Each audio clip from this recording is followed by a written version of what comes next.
After a wild race in Indianapolis last week, we go from one of the biggest tracks in all of racing to a short track, 3/4 miles long, in the Richmond Fairgrounds Raceway. At least that's what it used to be called back in the 19-whatevers. Now, it is the Richmond Raceway. After a track that was built back in the 1950s, I believe it was. It was originally a half-mile dirt track, was paved, and in 1988 they decided to make it a D-shaped 3/4 mile oval. And that is the site tonight of the Virginia Excitement 200. If you're somebody who is a fan of old school racing, you'll understand what that title means. All back in the 90s, it was always the Pontiac Excitement 200, which was a race that was always like the third on the schedule. Then it got moved to May, but it was always a fun race on the schedule. And we're ready to rock and roll. Race number 10. Ignore the race 9 Indianapolis thing, but this is race number 9 from the Richmond Raceway in the state capital of Virginia as we get ready for 200 laps of racing tonight and 150 miles. Let's look at our point standings real quickly as we enter the race. David Tooker leads by 14 over Matthew Weeks after Tooker picked up his third win last week of the season. Weeks, Carrington, Zach Rogers looking for his first win. James Silvers, your top 5 down into the top 10 with 5 races to go entering this evening. Our team points, it is the Mountain Man Motorsports Show. As expected, they have a 380-point lead over the Triple C Motorsports. Pony Express, their third. Piston broke. Kind of how I felt it a couple times this week, but otherwise, they're fourth, and Porsche Penn Sports, they're in fifth. Our Rookie of the Year standings and also our Manufacturer Championship, Josh Dillon, a slim 1-point lead over Trey Holmes. Kyle Bartles, after another great finish last week, is there 6 points back. Tyler Bird and Robert Colgan, your top 5 there. Toyota leading the Manufacturer's title right now with 50. We got Chevy there with 45, Dodge all the way down to Lexus that is pulling the they're struggling. Just call it like that. All right, warm up about a minute and a half from wrapping up here to give us a chance. Let's talk to our in-race reporter, and he has no clue that he is our in-race reporter tonight. So I'm about to surprise him with it. He is I believe, an admin in the series. He is one that puts a lot of heart into this. He's a very mild-mannered person. And but he is somebody who's been here pretty much from the start, and we're going to bring him up here to the broadcast booth. He has no clue that he is officially the in-race reporter tonight. Congratulations and surprise, Kyle. I picked you to be the in-race reporter as we welcome you into Richmond. How are we feeling tonight, Kyle? I'm good. I'm looking for a top 10, trying to continue it. I've been right on the edge this whole season, so I'm trying just to maintain that solid point standings, and it looks like a little tough, slick track tonight. So hopefully we can keep our nose clean and get a solid top 10. Not a surprise to see that here at Richmond. Tonight, your 43rd career start, but this is actually the 50th race in this series history. It is season number 4, and I believe you've been here from the beginning. Talk about the growth of the series and how proud you are to be a part of it. Oh, super proud, Chris. I mean, ARCA Night in America is our hashtag. So we try to continue that here tonight, and the series regulars are up and down the top 10, and some new hard chargers coming in. It's a competitive league, and it keeps you on your toes every Friday night. And we got a diverse schedule. Here's one of our first short tracks tonight, and looking to keep the '87 Pontiac Grand Prix, the Powder Coat Plus Special, out front here tonight. I referenced the title of the race tonight to Virginia Excitement 200, and you can't help but think back to the 90s when this race used to be called the Pontiac Excitement 400. It was like you knew when that race was coming on. It was always on, I think, TBS at the time with Ken Squire, and it was always the third race of the season. Some legendary broadcasters there you mentioned. So yeah, Chris. So we're glad to be part of it, and the ARCA car is looking to put on a show tonight. And man, we're going to be a competitive race, Chris. So you guys have a good broadcast, and check in when you can. Yes, sir. We'll do that and go from there. So that's Kyle Hall, the in-race reporter tonight in the 87 car, and he is a part of, I forget what channel I pulled you from, Kyle. 2511, Thank Chris. you. 2511. I should know this. I'm learning. I'll get it figured out sometime. All right, so look at the starting grid here from the Richmond Raceway. You see the cars ready to rock and roll. The top 2 in points. They're the top 2 in qualifying. It is David Tooker and Matthew Weeks going to start on the front row. Mark Whitley, another great qualifying effort for him. He'll start next to Darren Staff in the 45 car. A couple of Mountain Dew cars there on the top side. Zach Rogers and Casey Carrington there, row number 3. Row 4, Matthew Stewart and Ryan Strunk. Great qualifying effort for him. A couple more rookies there in row 5. Josh Dillon and Tyler Burden. Jacob Feskinen, Andrew McGronicle. They will take the 11th and 12th positions there. Looking at the 7th row, that is where you'll see Kyle Bartles and James Kugler, the Georgia driver. They're starting 14th. Chris Travis, Brad Delph, row 8. Row 9, Stephen Thompson, Kyle Hall. We just spoke to him a minute ago. He'll be 18th. Finley Fitzsimmons and Alex Penn in row 10. Row 11, Sean Foltz, Casey Hatch, Garrett Austin, Nick Terrell there in row number 12. Row 13, that is Austin Bloom and Sean Cassidy. Gareth McAllister, Ron Holyfield making another start tonight, 27th and 28th. Greg Carr, Larry Knoll, they'll start 29th and 30th. Row 16, Justin Vandermarel and Trey Holmes. James Silvers, Robert Colgan there. Row 17, Justin Ray and Craig Martin, the 35th and 36th cars. And last but certainly not least on the grid, William Martin will start 37th. 37 cars on a 3/4 mile track. 200 laps, 150 miles in the Virginia Excitement 200. Forgive me if I slip up and say Pontiac. It's an old school tradition at this track. You're going to see tire wear. You can go about 100 laps on fuel. Just forget I just said that because it literally is going to come to tires.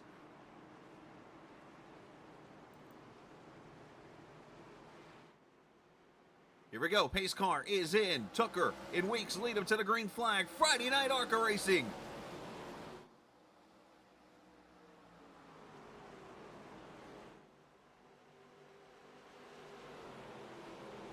As always, our cameras tonight presented by TrackCams22.com. You'll find them online. You'll find them in the iRacing forums on Facebook and at TrackCams22.com as David Tooker leads lap 1 as Josh Dillon had an issue or something. I don't know if he started in the pits or what, but all of a sudden he pops up on the telemetry there, being on pit road.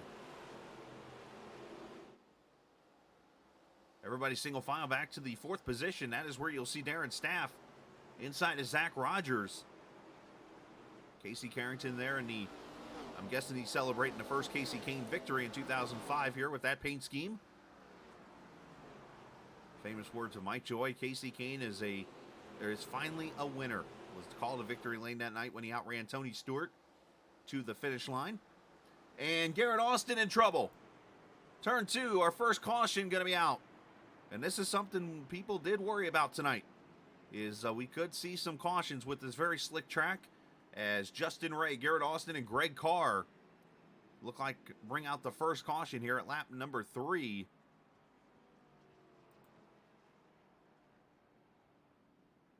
And let's see what takes place here. Everybody kind of scatter and giving each other plenty of room. You see the 34 of Austin. They're 3 wide in front. And he gets, looks like ran over. Is that Ron Holyfield that got him? Somebody in a Lucas car, and there's the walk. Goes right through him.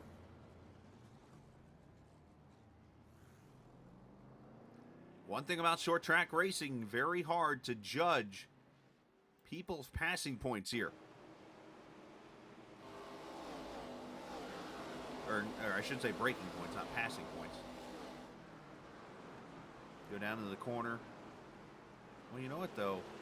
I wonder if the 34 slid up there. It's kind of a bad angle. Let's look at it one more time here. And let's go to...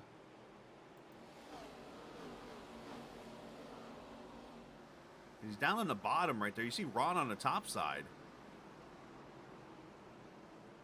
Oh, he slides up and Ron tries to avoid him too, just a checkup. It's kind of a racing deal, unfortunately. The Waffle House car goes right through him. Kind of like a waffle at Waffle House. Goes right through you. Good though.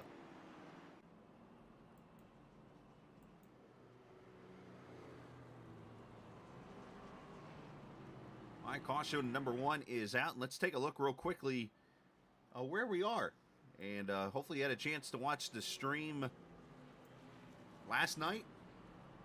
I don't remember. I haven't slept much last few days, but we've started a new thing where I'm flying now in my own captain charter to the racetracks. And I flew into Richmond last night.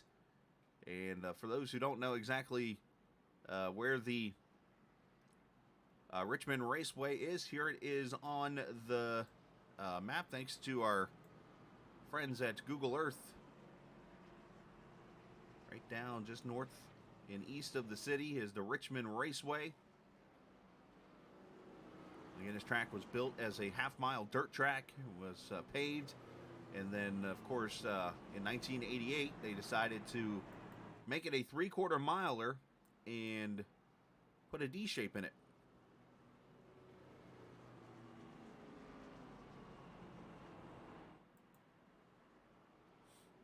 So Weeks able to hold off Rogers right now, 3rd position for him.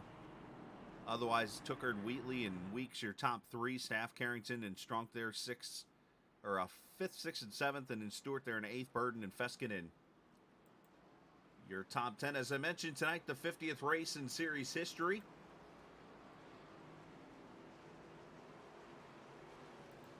So there is some commemorative things going on as we're going to come back to green with a single file restart. Everybody on the top. Now, this might have been an admin decision here, but one thing I will share is they did come out with a rule last week.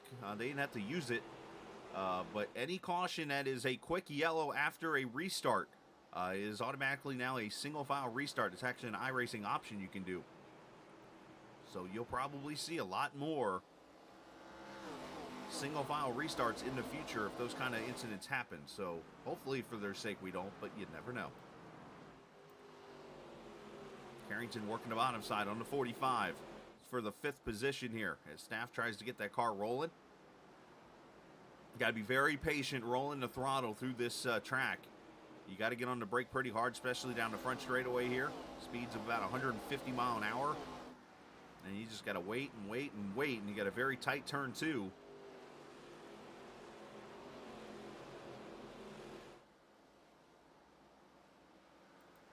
That is Tyler Burden inside in the 36, inside the 90 of Matt Stewart.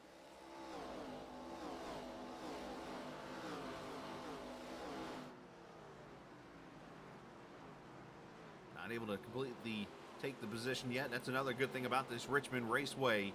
You will see plenty of double file racing. The bottom is the way you want to be, but you can pinch that car down and hold him down there. You can take some spots away. As Strunk gets around Casey Carrington for the 6th position.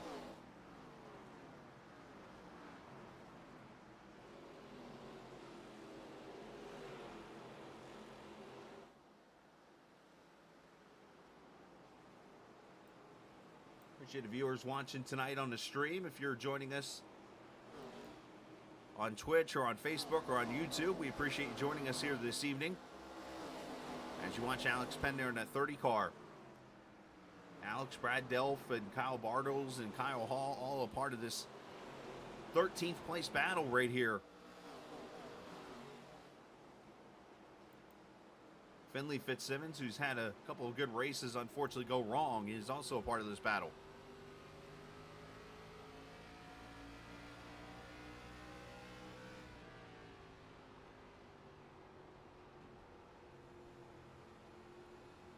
How much time he's off the throttle. That's just crazy about this track. Here, a more sweeping corner. You can get back to the throttle pretty quick. Depending on what car you're driving, you're almost not full throttle until you're back to the start-finish line.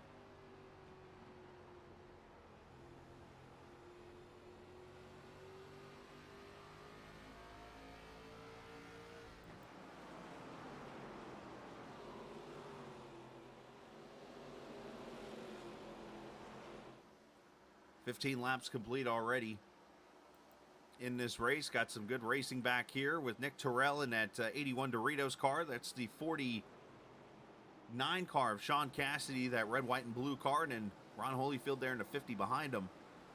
The 24 also in this battle, Stephen Thompson, who ran over 100 laps of practice tonight before this race.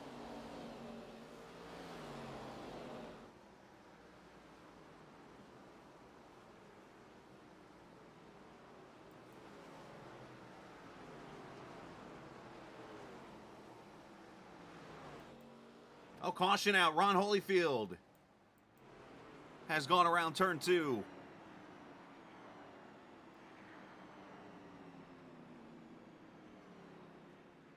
That car dragging the left front. Unfortunately, lots of damage.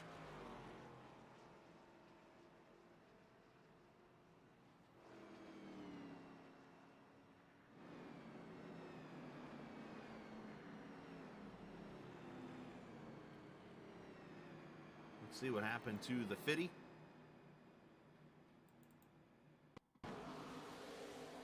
Well, he and Terrell make a little contact there. I think Ron Moore tried to stay off him and did a good job of it. 88 dives in there.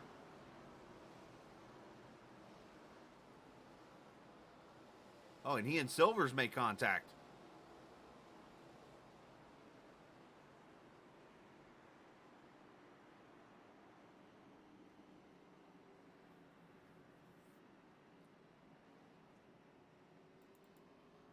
And caution out for the second time. Right there, he does a great job staying off the 81.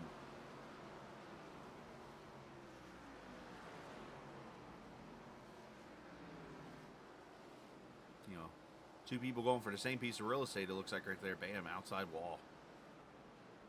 Tough break. Everybody's staying out right now. For the most part, maybe some cars trying to get some damage fixed or whatever. Only 3 sets of tires in the race. Of course, they do have the 85% fuel, which gets you about the 100 laps they set on a tank. And of course, this is doing a good job right now, just kind of saving some fuel as Tooker's led all 20 laps so far in this race.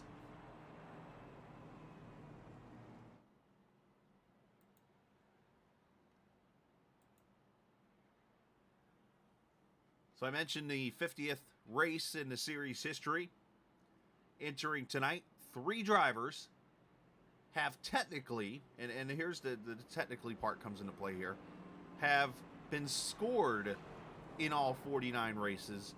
Only 2 drivers have started all 49 races. What I mean by that is that Zach Rogers has missed 3 races, but he's been credited for 49 completed races because of the substitution or provisional rules in the series. The 2 that have started both or all 49 races going into tonight, Casey Carrington and James Silvers, the 17 car you saw involved in that wreck. So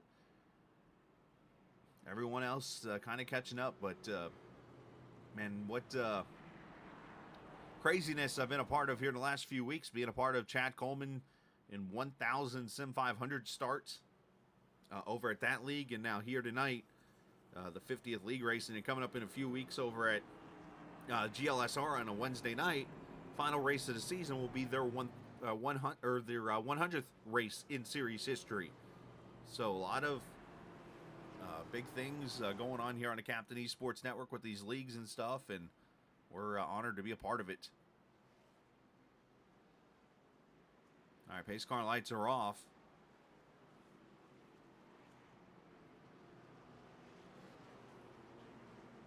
As Tooker will lead him to the green. Mark Whitley, Zach Rogers, Matthew Weeks, Ryan Strunk, your top 5.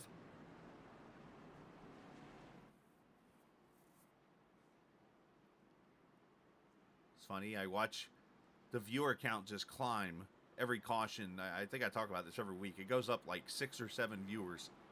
And as you get the 1 to go mark and the green's coming out, everything drops right back to the where it was. It's kind of funny.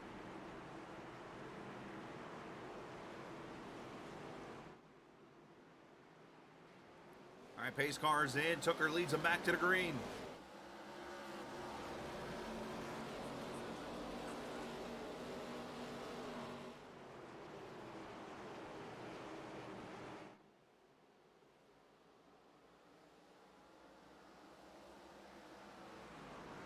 Rogers up to the 2nd position, but Whitley is right there attacking as they are side by side, the 74 and then that Napa Auto breaks number 4. And then you see the 45 and 11 side by side here.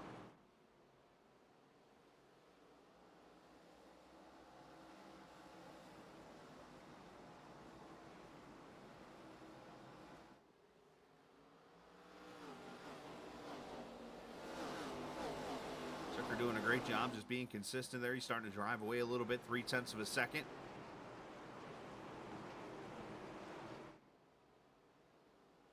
Nice crowd here tonight for this race on a Friday night here. Coming up towards the final Friday of October already.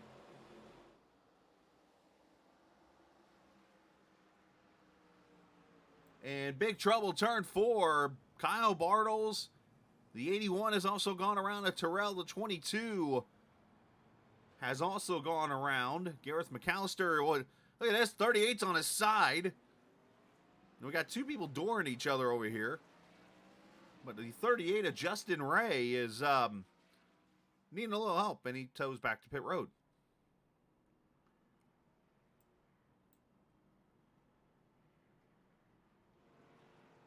Let's see what brings out the third caution there. Kind of a melee, it looks like.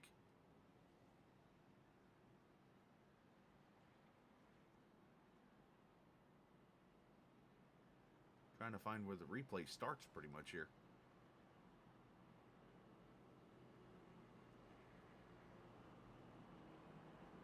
Looks like Casey Hatch going to be the first.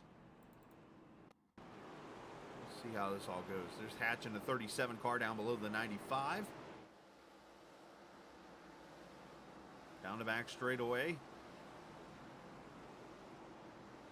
Oh, and he just gets hooked a little bit, and they go wrecking. Kyle Hall gets through there, and then everybody just piles in, unfortunately.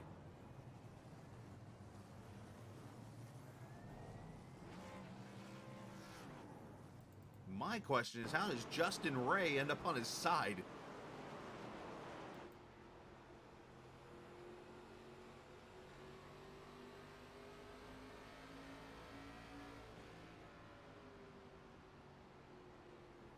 There's the wreck.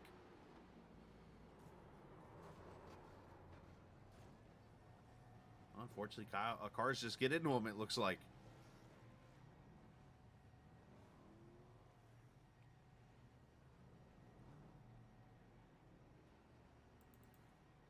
Let's check on Bartles here and see what happens.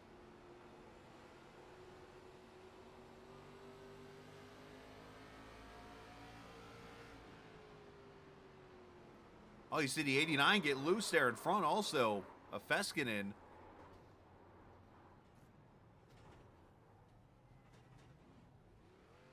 Unfortunately, is a short track blocker.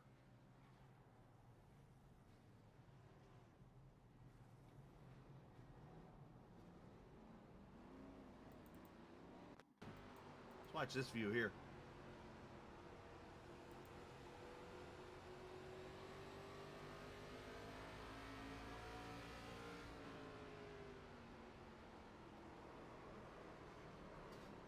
Great job by Kyle.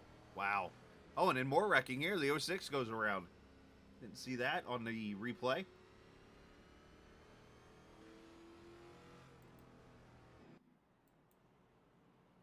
All right, so caution number 3 here at lap number 29.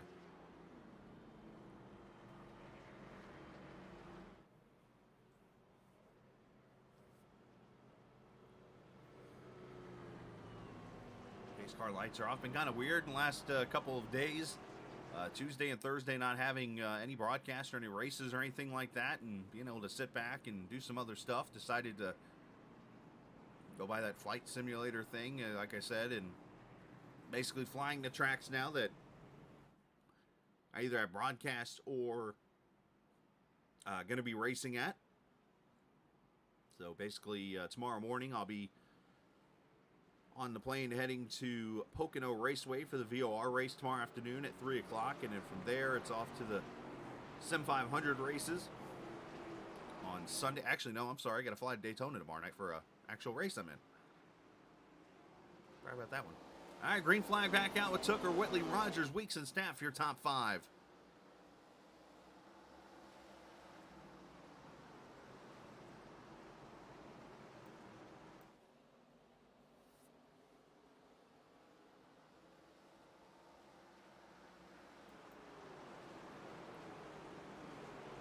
Everybody goes into turn 3 and 4.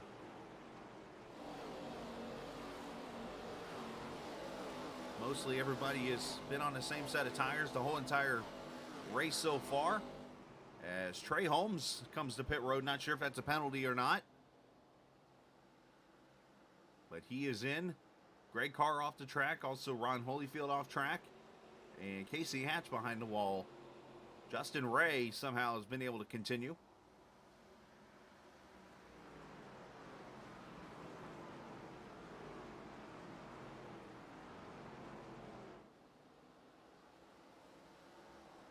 Bird getting a little loose there. And there's our in-race reporter in the 87 car looking to the inside of Alex Penn. 51 there behind him, Chris Travis.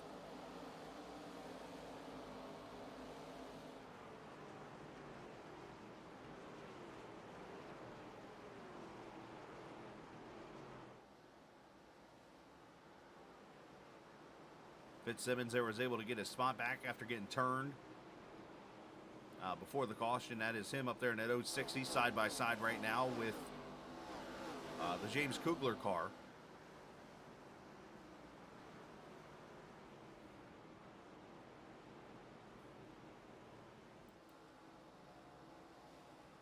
And he makes the pass. There's Feskin in there in that 89 car.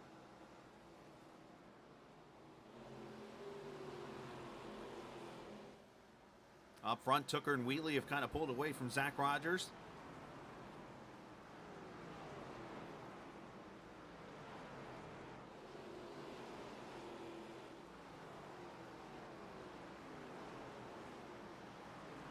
That's Feskin running that classic Adam Petty paint scheme from back in the day.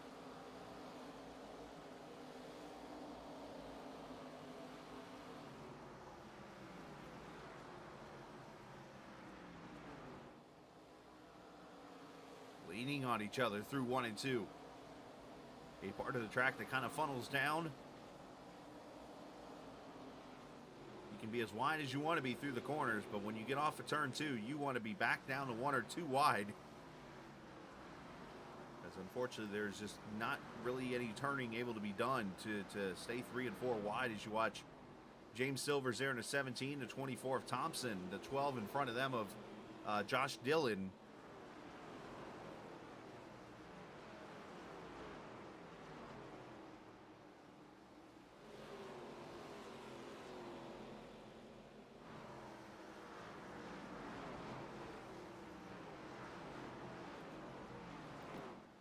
Behind David Tooker, who has led all 38 laps so far this race. Hottest driver on circuit right now.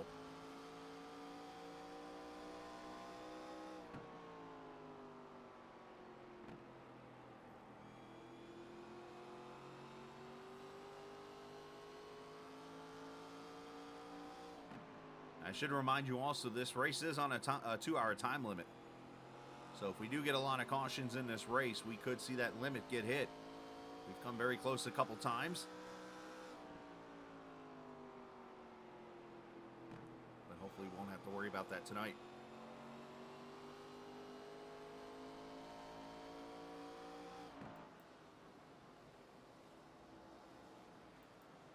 Ryan Strong to the outside of Casey Carrington for position.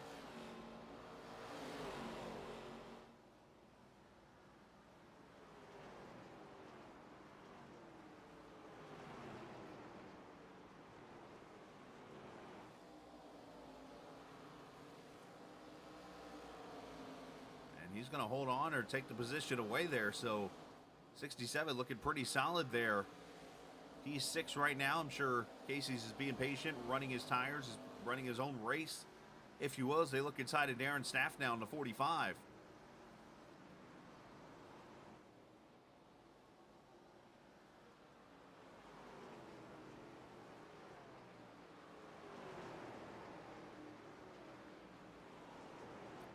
Tyler Burden there behind Carrington.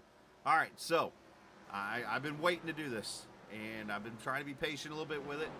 Last week, we had a conversation, some viewers and I, and one of the viewers said, hey, Scala, how cool would it be to have a reporter in the middle of a green flag run talk to you? Well, after the race was done, somebody apparently watched the stream or was watching mid-race, but they actually sent me a message, and I'm going to read it anonymously, and I'll tell you who it was. But basically, they said, hey, I'm new to the All American ARCA Series. Indy was my second race with them. I'm watching the Indy broadcast, and it's pretty good. Glad I fooled them on that one.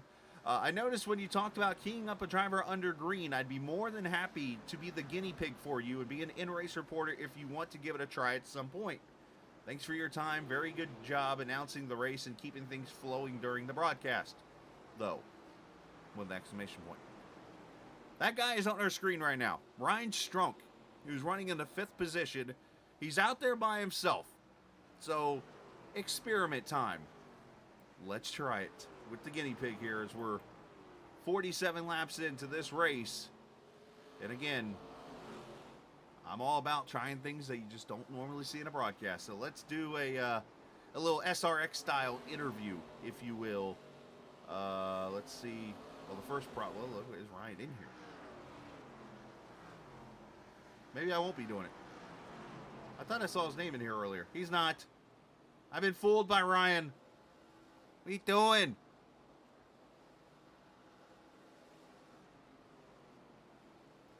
All right, fail fish on that one.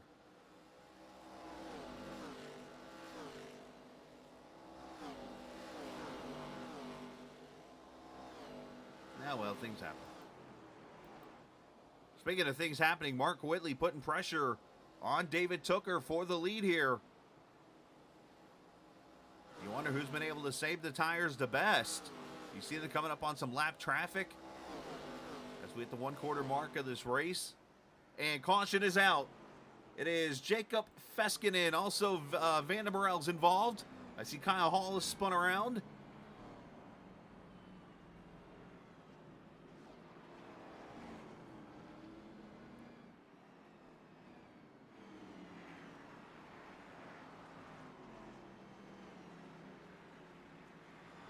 And our 4th caution here at lap number 50.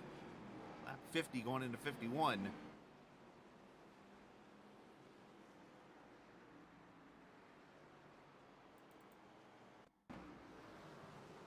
See what happens to the Spree Chevrolet.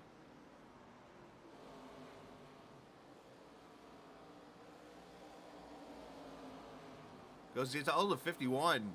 Makes a late move.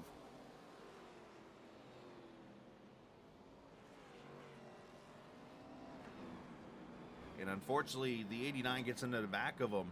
Chris Travis and Feskinen come together. Kyle Hall gets involved. Just another racing for the same piece of real estate. Short track racing on a Friday night at Richmond. Brings out the 4th caution. And we have some takers on pit road, starting with Mark Whitley in the Harpoon Racing Design number 74 car.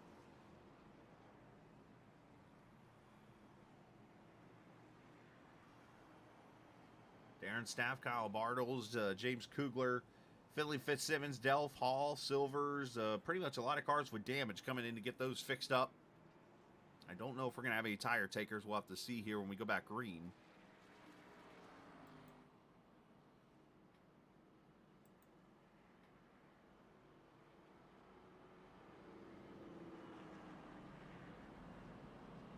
As Mr. Odin, Harpoon Design himself, watching as I show the 74 there on screen getting his damage fixed on the car, which wasn't much because, I mean, he was up there in the top 3.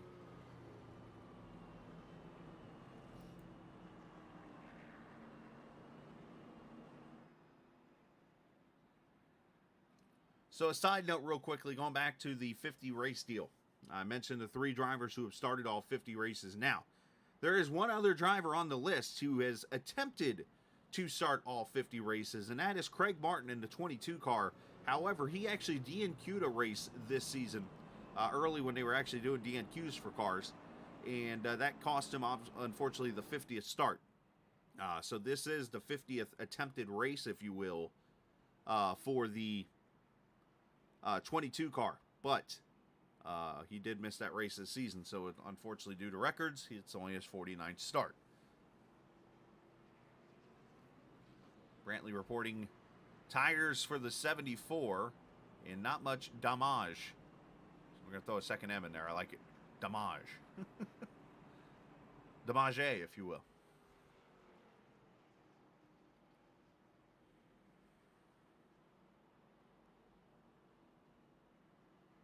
Gonna mute my mic for just a quick second.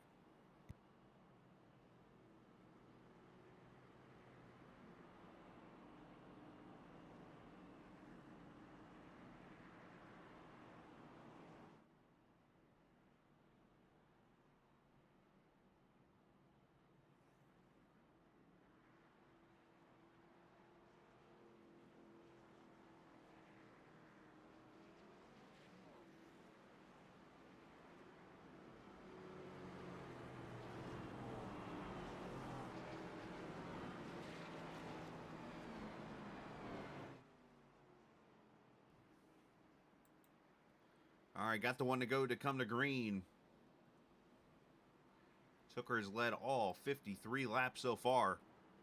And that Z-Line Camry been the hottest driver on the circuit.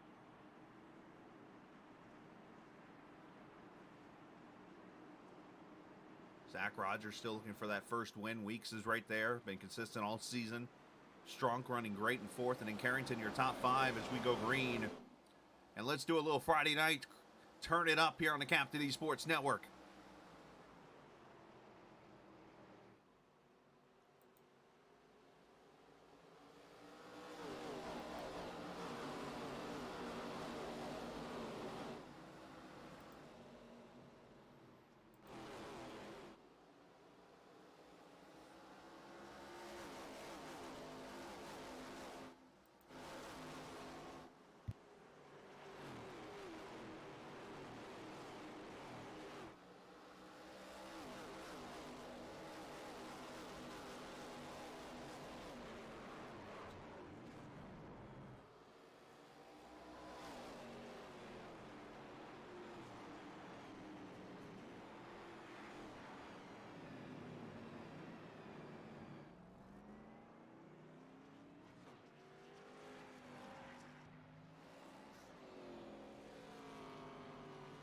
As my stepmom would say, let's not say we did. As caution's out for the 5th time. And I saw the 29 get involved there, and I also saw the, what looked like the 37 going sideways of Casey Hatch. Nope, I'm sorry, that was that 50-something car right there. Maybe Sean Fultz in the 59, we'll say. Let's get a replay of it and see what took place here. And it's not the 59 of Fultz either. I apologize, Shawnee.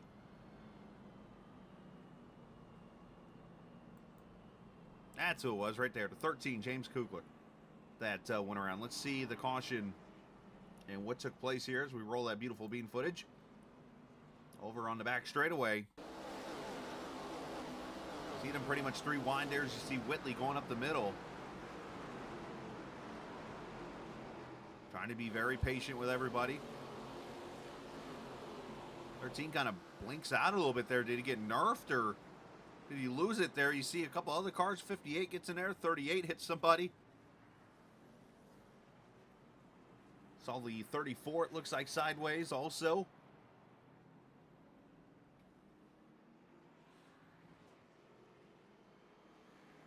Trey Holmes getting some damage also. Let's look again.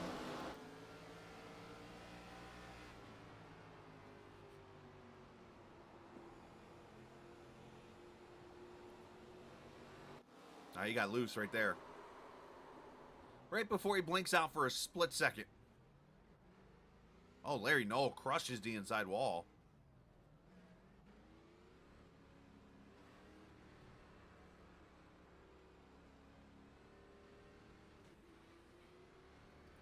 One thing I caught in this car just now, when we rode on board with him, let's show this replay again. Watch his hands when he gets under braking here. He's got a lot of rear brake in this car right now. Looks like the car gets a little snappy loose there, a little free on him. Maybe early in the run with the older, or the low tire pressures or whatever.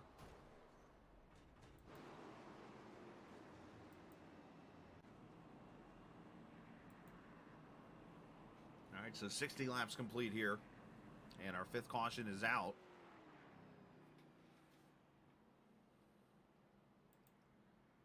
So as we continue to try to grow as a broadcast, I want to call it a company, but when I'm like one of the only employees, I mean, yes, I do have Ricky Springer helping me on Sunday nights in the Sim 500 Truck Series, and of course, as of late, the Kevin England gentleman has been joining me on Monday nights.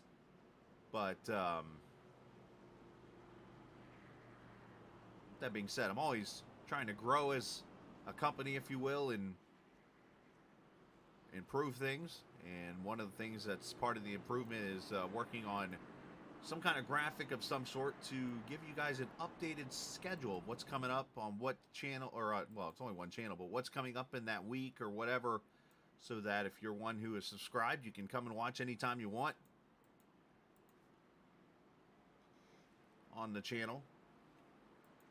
As I told you, tomorrow afternoon at 3, the VOR IndyCar Series from Pocono, and their last of the 3 Triple Crown events.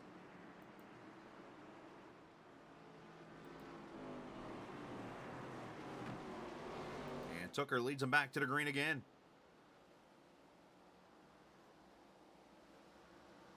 And after that, we will fly over to Chicago and Chicagoland Speedway for the 3rd race of the Trans-Service Truck Series, and then Monday night, fly all the way out to Vegas.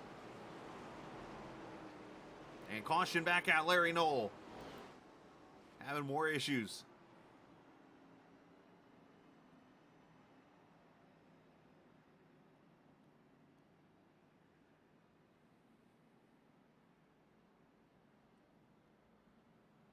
Larry, of course, flattened the right side of that car up in the inside wall there at turn 3. And let's see what happens to Larry Nolan, the 29.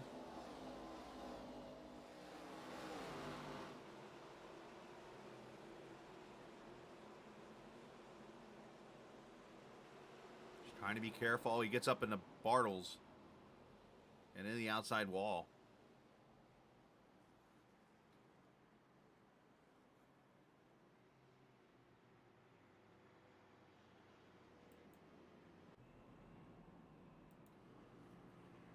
And that's the 6th caution.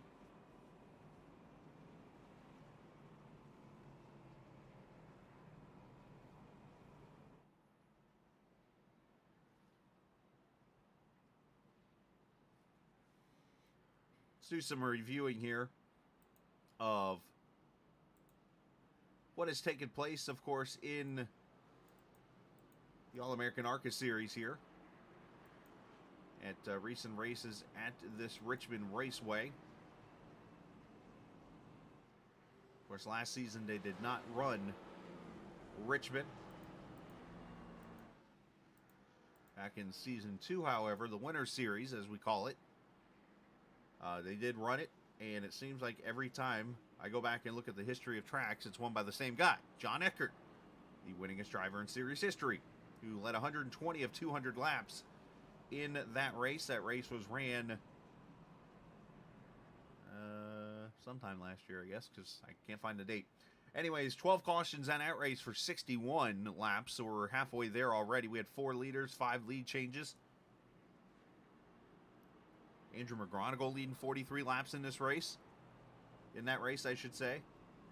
Let's see, Andrew Hess led some laps. Also, Brandon Barkuski, amongst others. We actually had some people not even qualify for the race, actually, it looks like. Or never mind, they got provisionals. I stand corrected.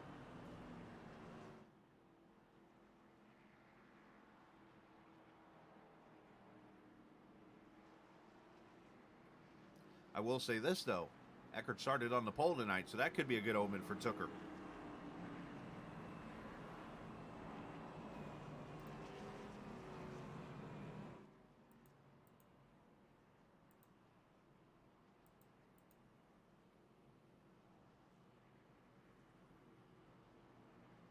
In season 3, they did not run either, so looks like as I've noticed with the patterns of the schedules, and I'm still learning about the league and stuff, but apparently it's obviously 2 seasons in a year, a calendar year, and obviously different sets of tracks for each one.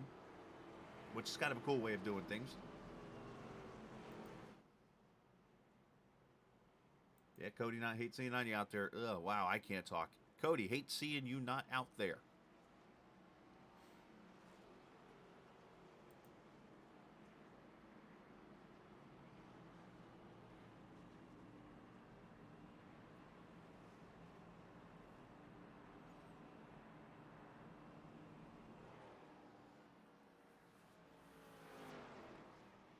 So I wonder how much fuel these leaders have saved during the cautions. As I look at it right now, the top 11 cars have all not pitted in this race so far. As we'll come back to green at lap 69 with Tucker, Weeks, Rogers, Carrington, and Stronk your top 5.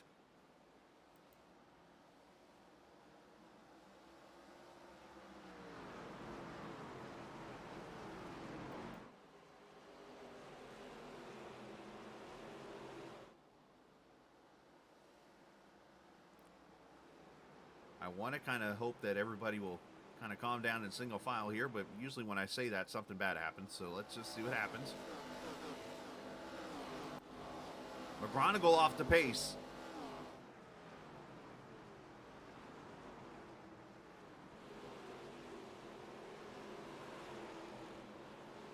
Oh, and Fitzsimmons goes around.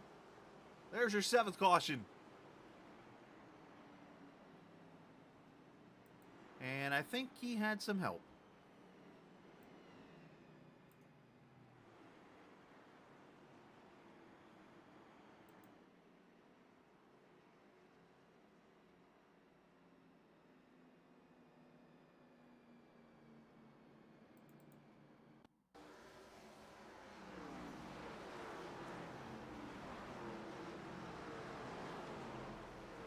Go down to turn 1 and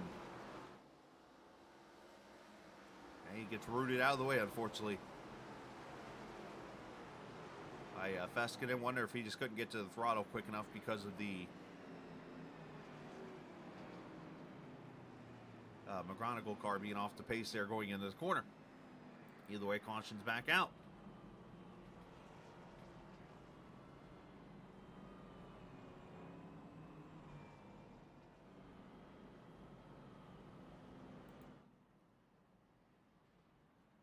Once again, I'm going to mute my mic for a second.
All right.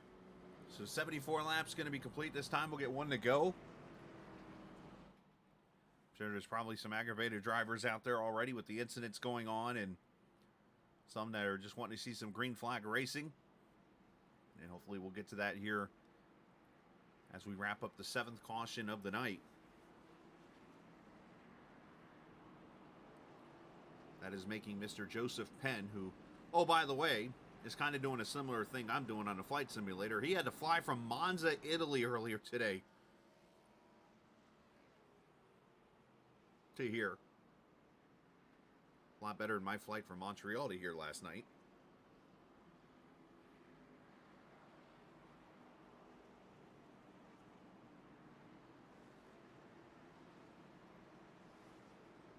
As Tooker's going to lead him back to the green. Weeks, Rogers, Carrington, and Strunk have been the top 5 most of the race. As we tried single file again.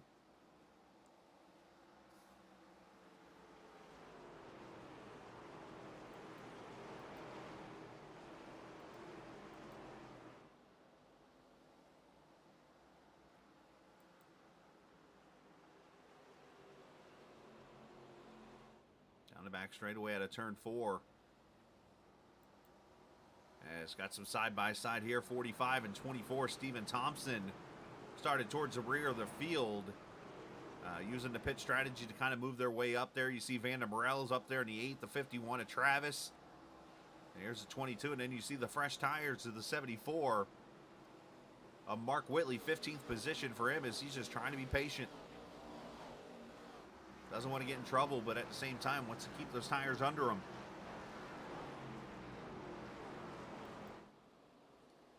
As Tyler Burton to the inside of Matt Stewart as they continue. I think they've been side by side like this the whole entire race.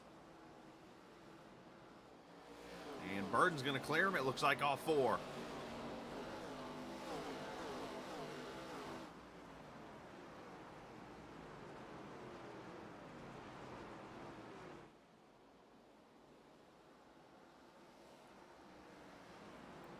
Check on Mark Whitley back here in the 74, as I mentioned.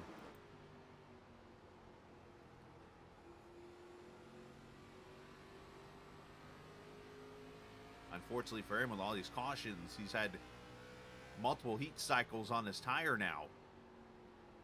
Not sure how much that's going to play a role. But he's looking pretty solid right now off turn 2 as he comes up to Thompson here. Thompson's going to give him the inside lane.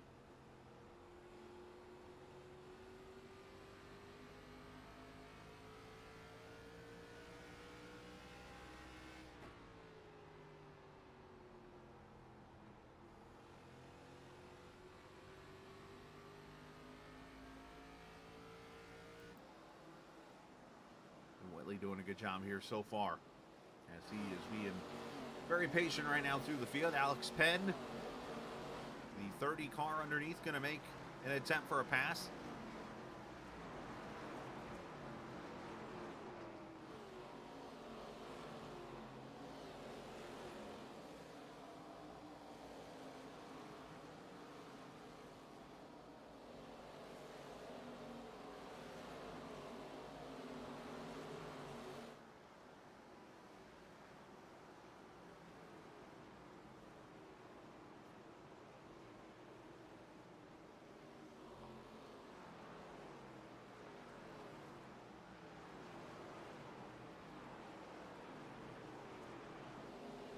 See now Travis gonna lose a spot, it looks like, to the 74, so move him up into the top 10 as we're 16 from halfway. As Darren Staff looking inside of Vander Morel in that 8 car.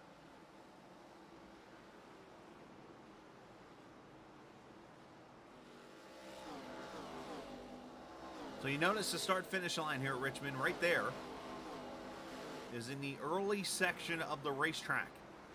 A lot of, Staff slides up into the 8. Now, he went dead to the right there. I wonder if something, maybe got down on the front end of the car or something. That car went straight. Thankfully, everybody's okay, but as I was starting to say, you'll notice the start-finish line is early on the front straightaway. And the reason for that is back in 1988 when they repaved and redid this track and turned it into a three-quarter mile track. That was the original start-finish line. of the half-mile track. And basically the owners of the Speedway said instead of removing all the timing and scoring equipment and moving it around to a different spot, they just decided, you know what, let's just keep it here and put the start-finish line right here. Hence why when you see them come off turn 4, you'll notice they're pretty much on top of the start-finish line at that moment. As somebody's stuck up against the wall there. That might have been Dylan in the 12th, potentially.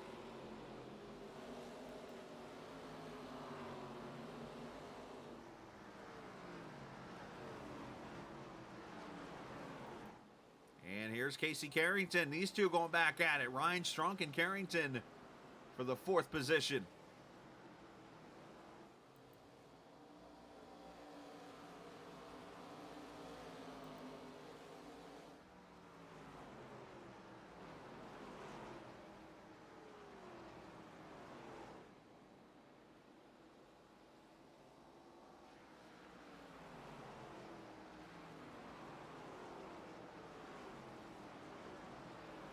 The 9 car holds on to the position.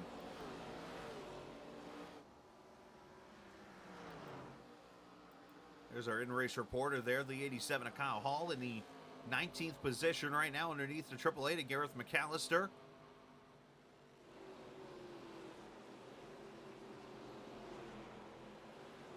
That's the cool thing about this track. A lot of people say it races like a super speedway. I know one thing I've started to learn about this track watching the last few NASCAR races here is it's got its own type of racing now, and I say that I think a lot of it has to do with the old old asphalt surface. I think it's been what 16 years or so since it's been paved, and you know, a lot of you look at short tracks and you're like, all right, a short track's a short track. You look at Phoenix, you look at Gateway, tracks like that are flatter, like 1 mile tracks. You know, they have their own style of racing. And then there's Richmond. Obviously, it's a 3/4 mile track, but you see side-by-side racing. For the most part, you don't see a lot of races in real life that have cautions. As a matter of fact, I remember they went like a full 2 years, I think, before they actually had a racing caution a couple years ago. You know, a lot of people have put this now on the list of tracks that are boring to watch a race at. But I think, again, that goes back to the expectations of a short track in this series. When you're watching a race on TV, you know, obviously you got your different types of fans. As the Whitley Mobile goes past the Tyler Burden car for 6th, you got the type of racing that people want where it's like they want to see wrecks. And that is their own thing. And oh, by the way, I should mention we have a new leader. Matthew Weeks, I just noticed, has gone to the front. Past David Tooker, been so caught up on sharing a story that the 11 has woken up and taken the lead. Zach Rogers going to look to take 2nd. We'll see if I can find that pass for you. As it happened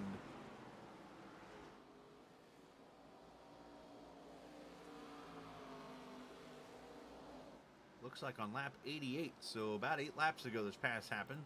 Sorry I missed it, but unfortunately, the good news is I get to show you the replay. And Weeks just simply drives it to the bottom, sticks it right down that yellow line, which is the way to get around here. And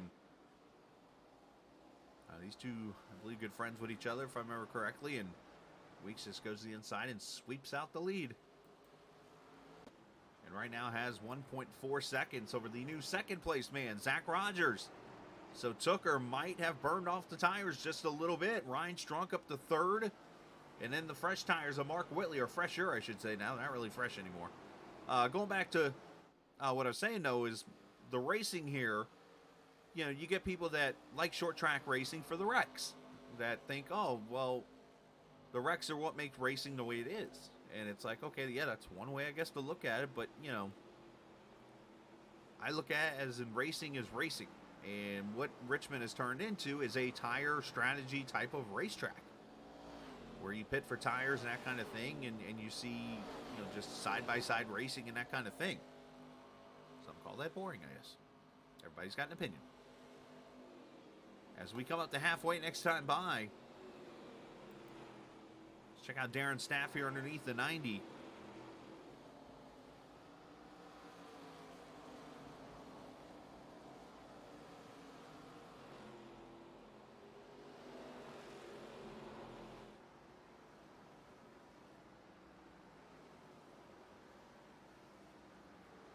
not able to get around the inside, so now he's going to try to roll the high side here. Might try to cross him over off the corner. Just not enough momentum, though, as you see the 8 going underneath the 30. And also the 14 back there making a pass with him of Brad Delph. Haven't said his name all night. Brad runs right outside the top 10 in the 12th position.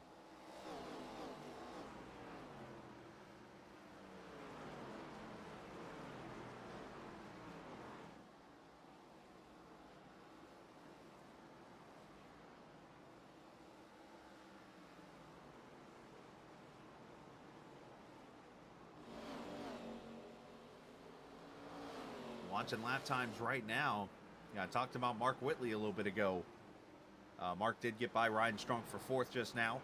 But Whitley running lap times right there with the leaders now. He's not technically faster. He's in more, he ran like a 22 last time by to a 25 from Weeks. So yeah, he was faster, but only by 3/100ths of a second, which isn't that much.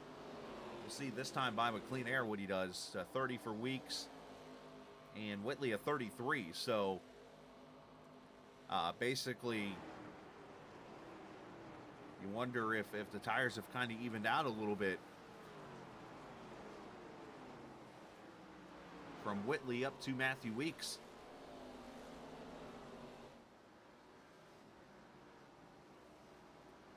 Well, one thing we will have to watch is I think we are going to see probably green flag pit stops here in the next 10 laps from the leaders who have not come to pit road yet tonight.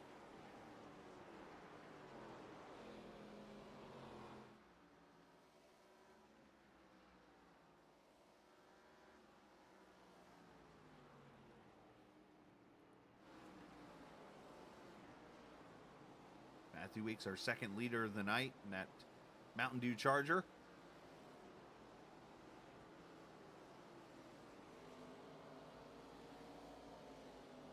Zach Rogers about a second back or so.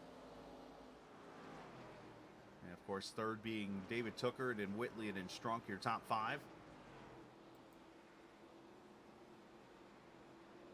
As these two just cannot get away from each other.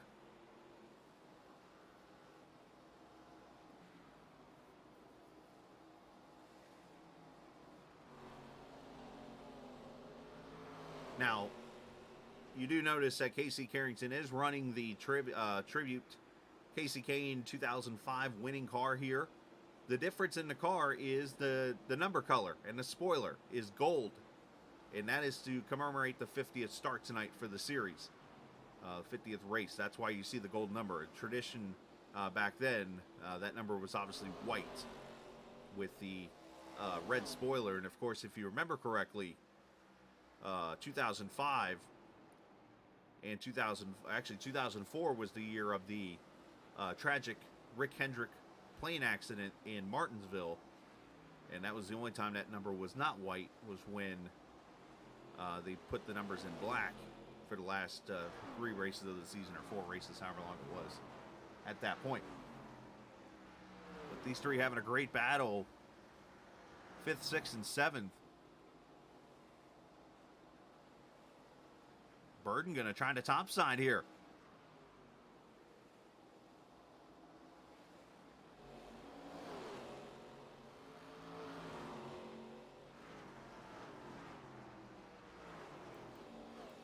Look at this mess back here. This is the 16th position back here. Fitzsimmons, Chris Travis, and the 12 of Josh Dillon, Larry Knoll there in that 29 car just trying to get out of the way. Kyle Hall's in this battle too. They're 3 wide. Don't go 4, guys.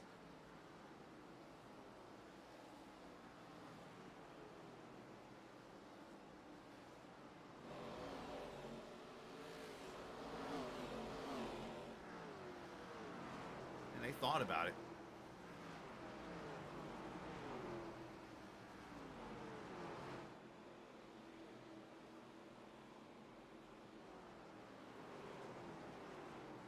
Once again, appreciate the viewers watching tonight. If you're new to the channel, hit that subscribe button. If you've been here before, we appreciate you coming back and joining us for the All American ARCA Series Friday night here from the Virtual Richmond Raceway on iRacing.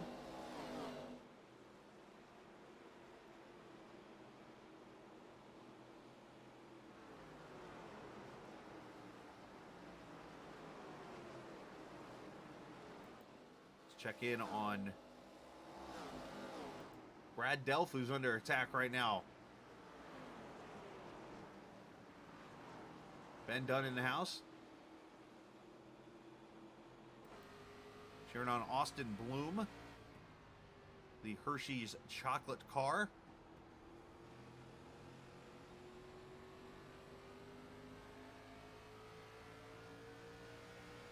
I'm right on board Matt Stewart there in the 90.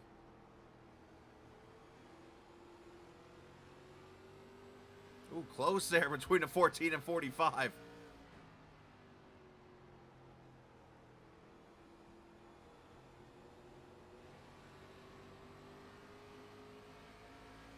That brake nozzle continues to throw me for a loop. If you don't know what I'm talking about, watch it. Kind of turns around and goes inside the dashboard. It only happens when he turns. Oh, almost some contact there. Easy, guys. Then they go to turn 3 and watch it kind of pokes back out here. There it goes.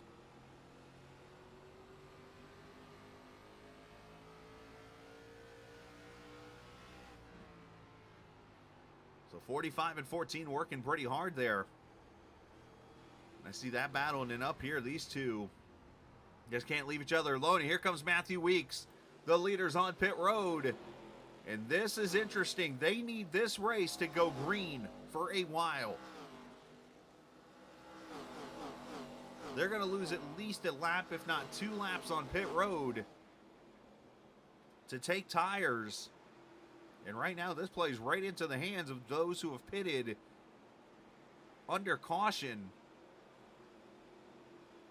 Ryan Strunk has come to pit road also. You see 4 tires and fuel going on. The Mountain Dew Dodge. And here you go. And there's Strunk coming in the 67 car.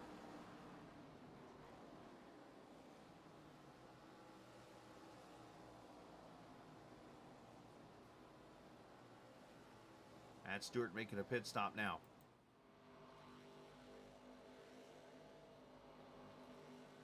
So Zach Rogers takes the lead. However, throw an NFL on that one because Mark Whitley, the fresher tires, passes the 4 car and goes to the lead. So there is your first car that made a pit stop in this race at lap 51.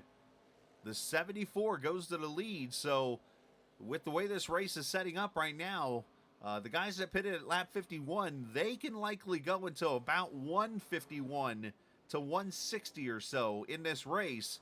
As here comes Rogers to pit road. Those who pitted at 64, like Kyle Bartles, those guys can go all the way to about 170 in this race. So they need this thing to stay green for the next 50 to 60 laps. Of course, us as racing fans want this to stay green. The rest up, right on cue. Caution's out.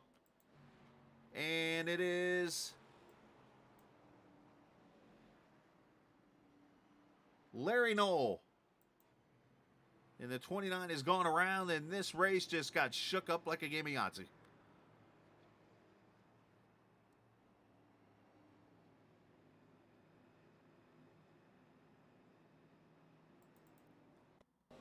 Let's see what happens to the 2-9. Just kind of trying to stay out of the way as best as he can. Comes off turn 2, and oh, he gets helped out by the 34. It's about the same spot he did earlier.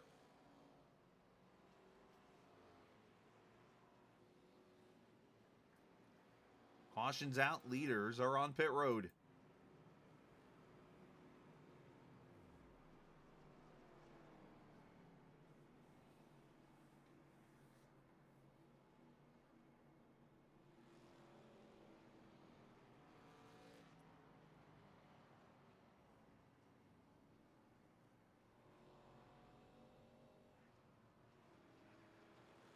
Seeing it looks like 2 cars staying out maybe here. Everybody else on pit road. 4 tires and fuel, I would believe, here, using that second set of 3.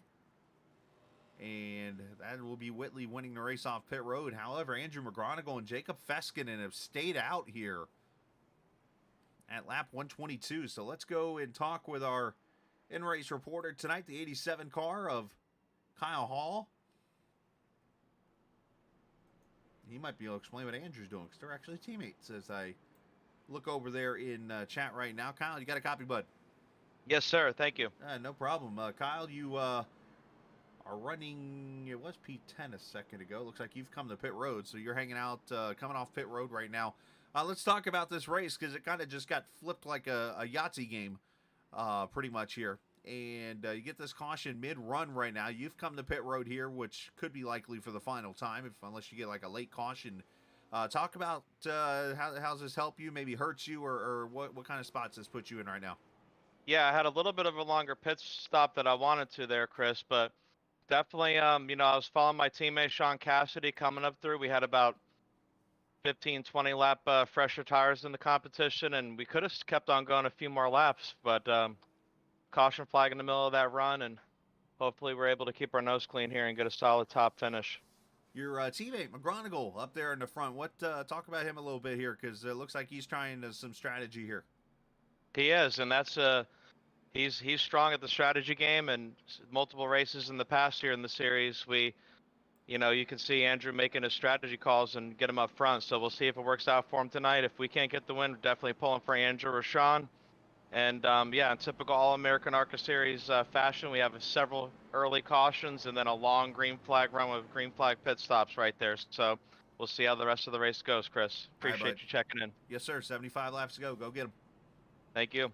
As Kyle Hall just come off pit road, and obviously a member of that 2511 team that has a leader up front right now, Andrew McGronigal. Talked about leading some laps last season or 2 seasons ago here. Going to have some cars take lucky or wave arounds here, and they'll go back on the lead lap likely. So to kind of clean up the spill we just got,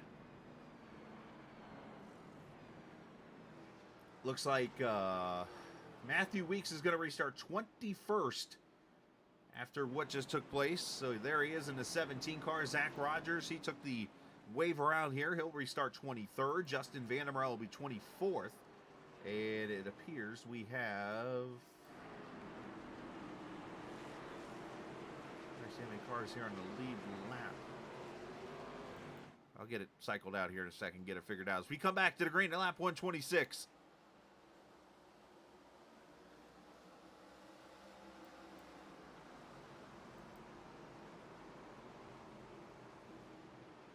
So McGronigal, according to my timing and scoring, came to pit road at lap 71.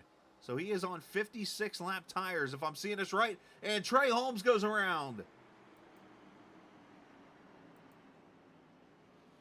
On the back straightaway, Holmes, William Martin, and Ryan Strunk, I believe, is involved. Cautions breed cautions.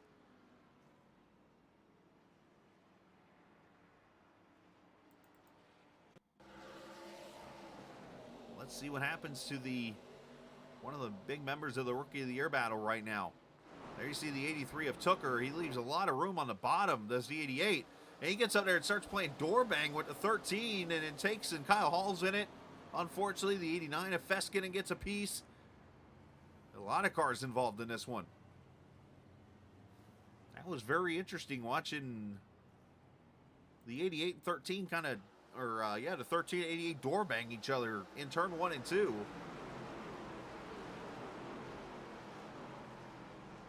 Not sure if the 13 was like, hey, Miracle Whip's better or something. I don't know. But either way, the Spree car goes hard into the wall with the 87. There's the 24 Thompson. He gets clipped by the 67. Tough break for him.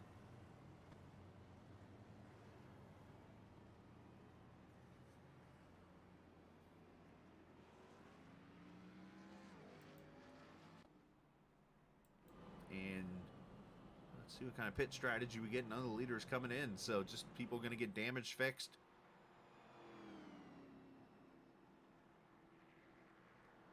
All right, so Kyle Hall talked a little bit about Andrew McGronigal and his strategy here. Let's bring Andrew up and talk to him real quickly here. Andrew, you got a copy, bud?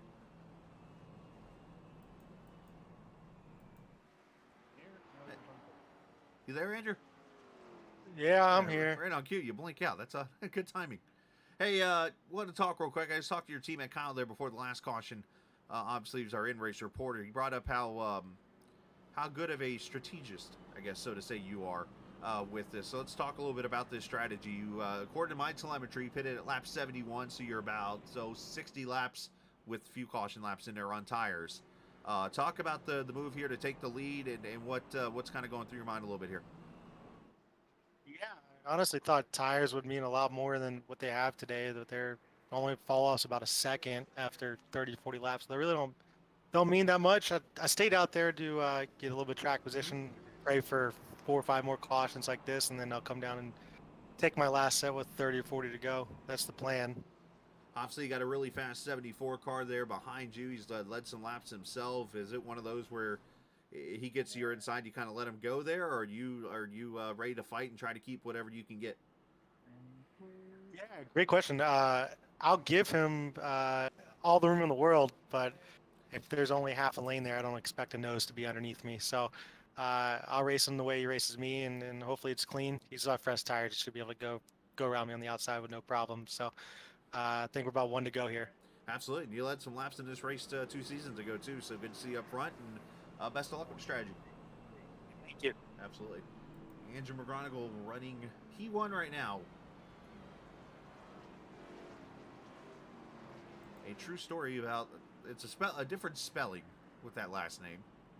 But McGonigal, there's actually a car dealership in Kokomo, Indiana, home of Tyler, or used to be home of Tyler Burton, where I worked at, did radio for 3 years, that actually had a car, the McGonigal title a part of it.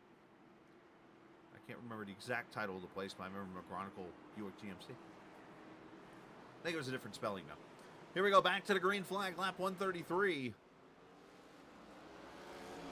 As Andrew leads him to the green.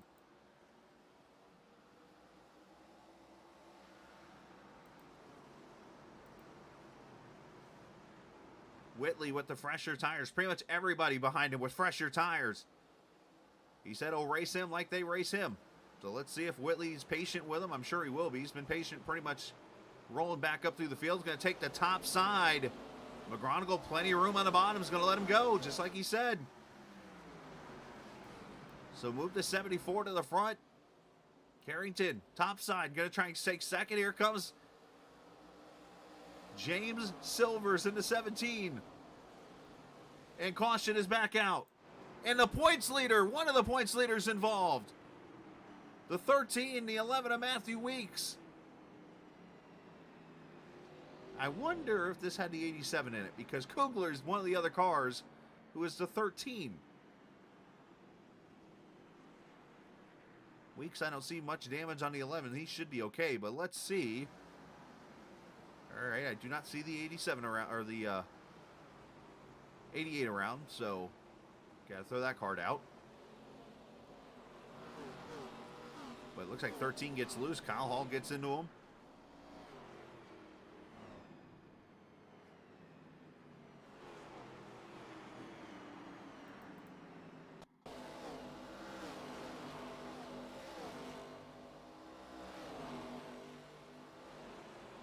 He gets out on the apron there, which is not the...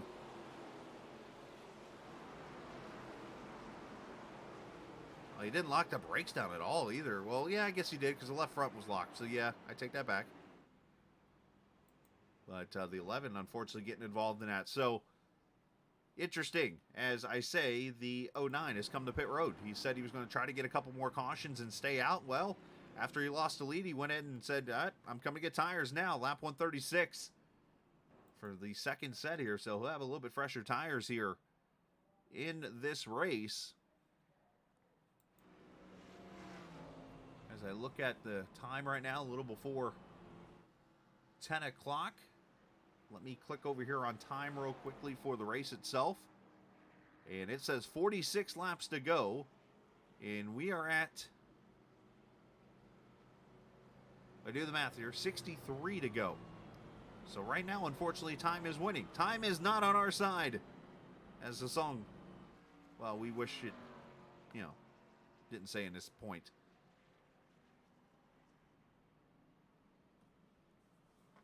Good news, though, is with lap times here of 22 to 24 seconds, we can knock off some of these laps with a green flag run and be right back on time. We have not had a time-shortened race yet.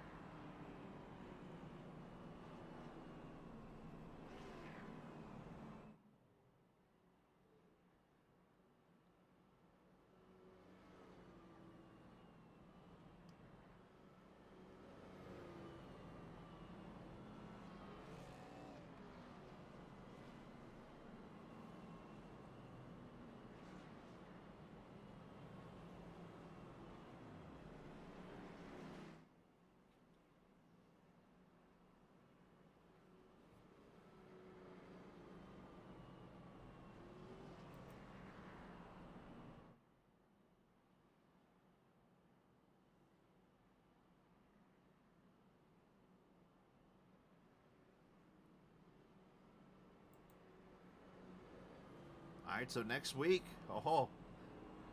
get ready for some fun as we go to Halloween time. We go to Talladega Super Speedway next Friday night, the Alabama 250.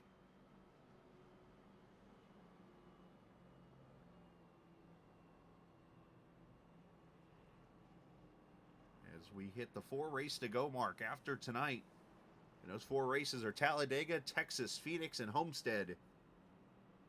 And we'll wrap up right before the Thanksgiving holiday with season number 4 here on the Captain Esports Network. First season covering the All American ARCA Series.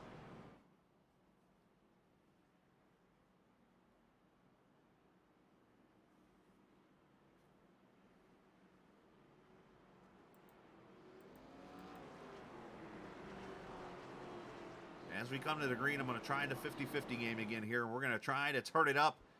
It's your chance to blast those speakers out, and let's enjoy the sounds of the All American ARCA Series here on the Captain Esports Network.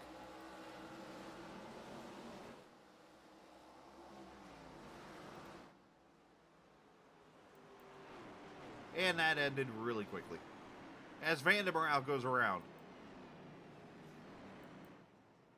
I'm trying. Put it like that.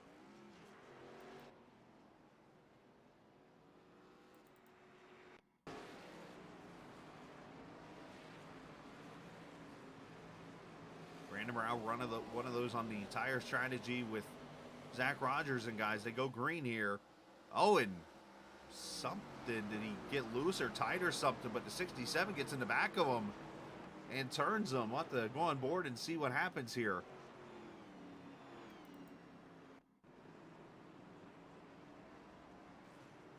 But everybody was trying to carry the momentum of that top side.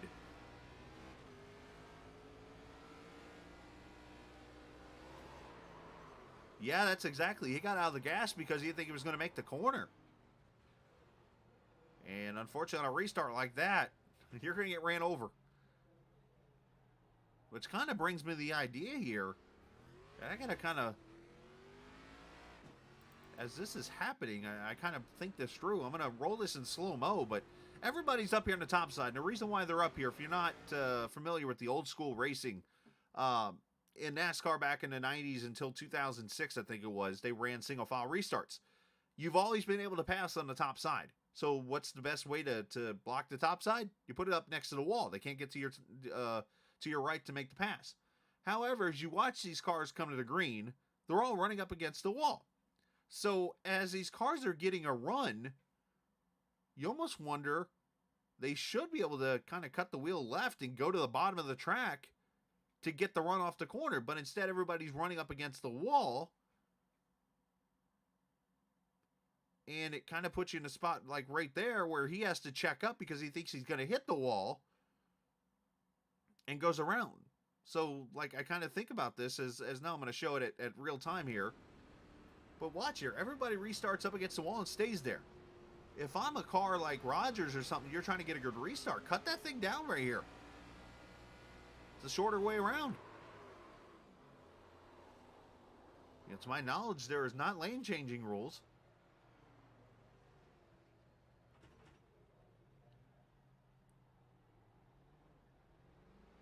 But anyways, just something I kind of caught there.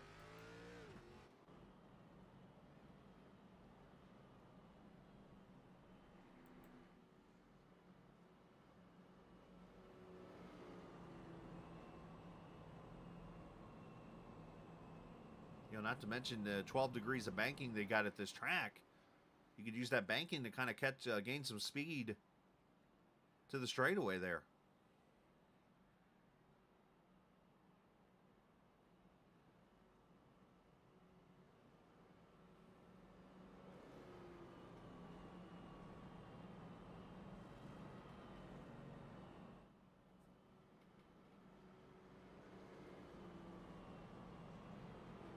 All right, so unfortunately, we're looking at probably time being a factor in this race, so I'm actually going to cross back over to the time section right now. So you're going to notice the laps are going to change just with time now. It's not going to be necessarily when they cross the start-finish line. So what the top left now you're seeing on the screen is basically with the amount of time left in the race, that's the estimated amount of laps they'll probably get at this pace. Obviously, as time goes, that number is going to slow down and kind of stay where it's at.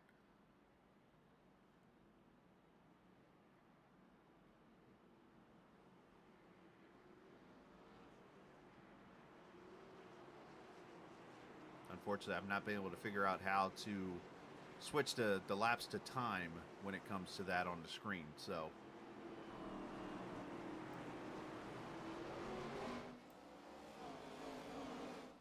as we come back to green.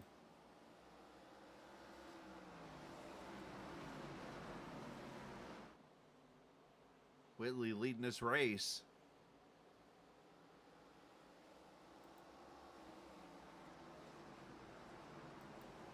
The battle on for the third position. All right, they say the third time's a charm. Let's try the third time.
Back straightaway, more trouble.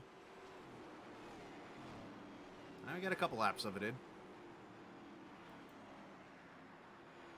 I think David Tooker might be one of the cars involved.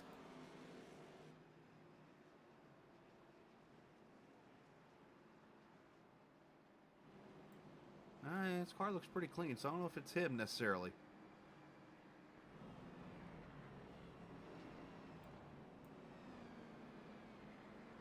Matthew Weeks was a part of it, though. We'll say that. As caution number 12, we matched the caution number from last 2 seasons ago. There's Tooker right behind Weeks. They go to the inside of Terrell. Zach Rogers is there also. 34 and 888 get together. Weeks almost gets to the 34 again. Then they check up. 83 into the 11, collects the 87. And that's what we call a chain reaction.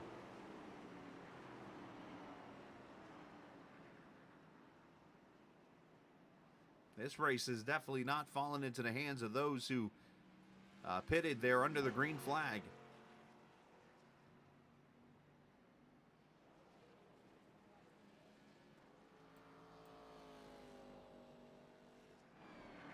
I'm going to take this moment under caution. I'm going to work on something really quickly here.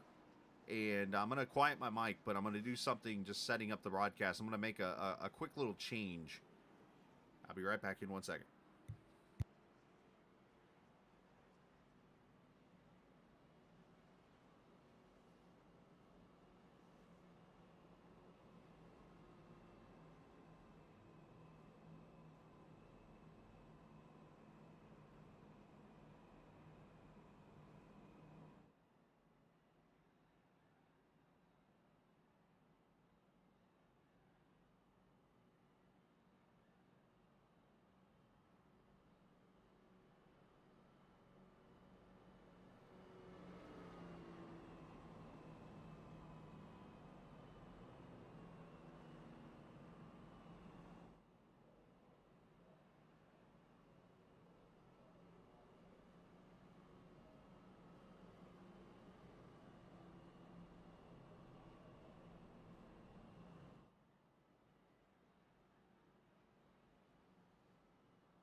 right, pace car going to pull in as we'll go back green. We've made the switch over to the other timing and scoring I'm able to use because it has the time of the race left on there.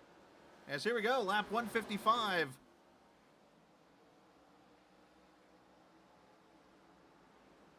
One of the cool things about SDK Gaming, I can make little switches like that. I had to basically go in there and edit the logos real quick because it had other series that I had broadcasted before on there. And up, caution's back out. Turn 2.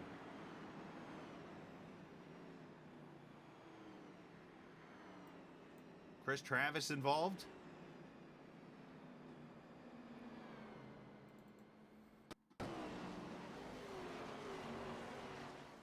Of course, Chris running a paint scheme that actually got mixed up a few weeks ago. I don't remember exactly what I said, but Chris running a breast cancer awareness scheme, and it looks like maybe just got on the brakes a little too hard there, and the back end just swings around on him, brings out the caution.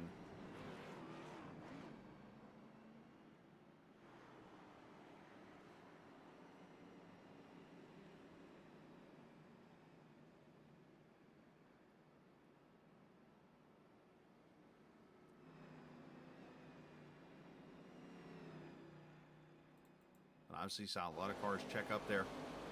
This car already is loose enough under braking.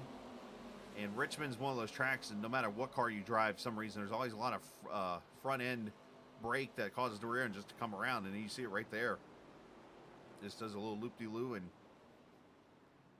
a little kiss to the wall. And the 13th caution on the track. As Stephen Thompson will get the wave around and go back on the lead lap. Go back on the lead lap.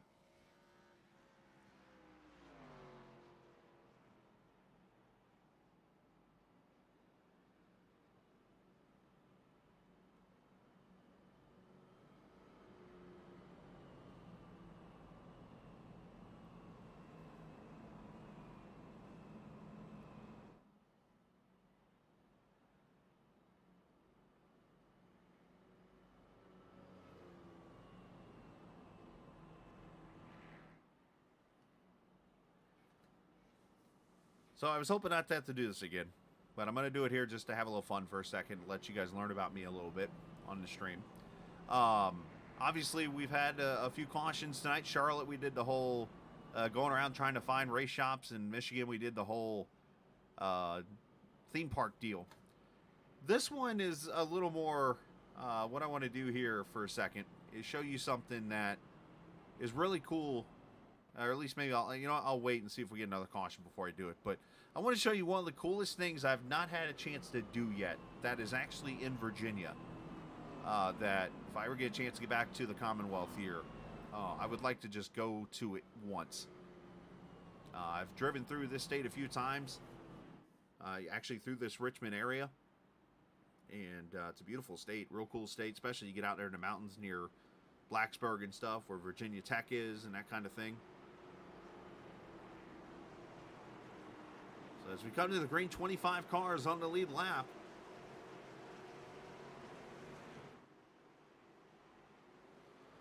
And as you see, we got a little over 30 minutes left in the race here.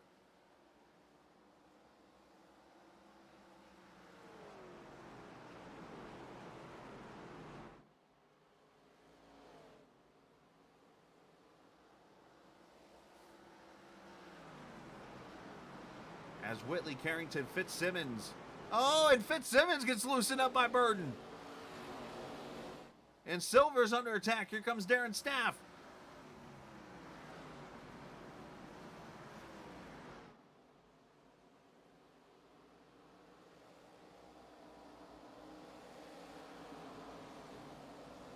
Staff unable to take the pass, and there's Silver's now to his inside.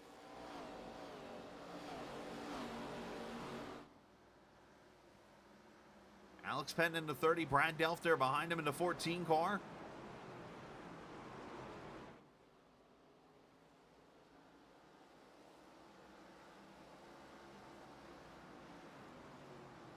Oh, and Silver's unfortunately having a little blinking issues. Oh, and Fitzsimmons has this thing all sideways. What a save!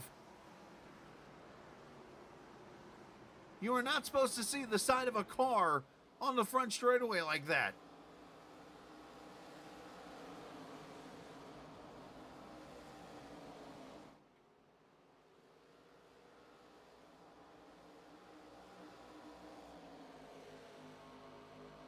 Watch this. That thing was gone.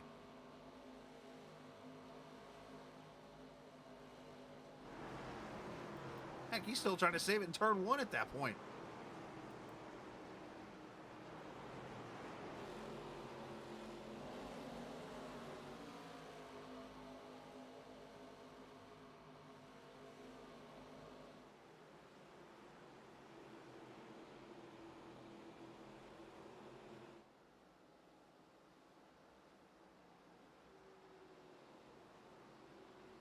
So Penn and Delphin, how about the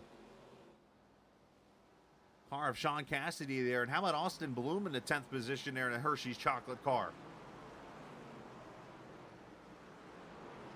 Somebody needs to paint him a cookies and cream car.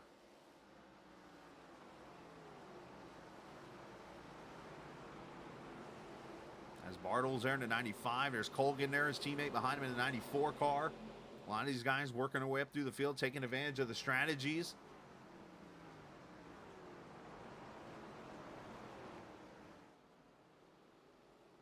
Should mention Andrew McGronigal, unfortunately. He's taking his car behind the wall. Not sure what happened at lap 135, but the 09 is now off the track.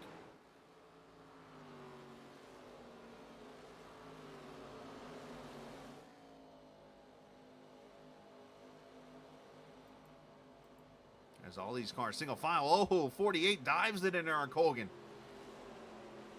Austin Bloom inside 4th position.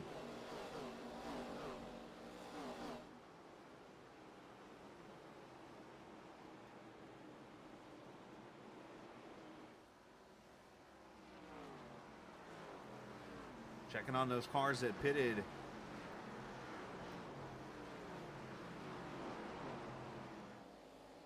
Under the green flag, the best of those right now is that 4 car. Zach Rogers, David Tooker's right there behind them.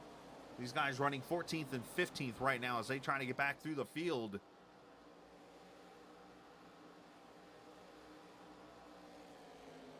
As we cross the line and hit the 170 mark, so I'm going to actually switch it back now.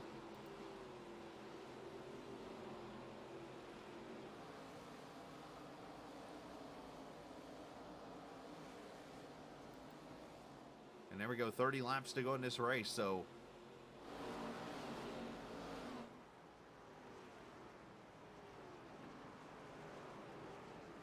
as we get back to it, looks like we're going to be okay on time now, so that's if we stay green.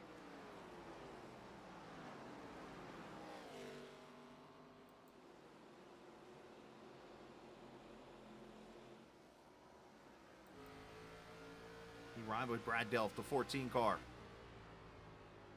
Right behind that Porsche of Alex Penn.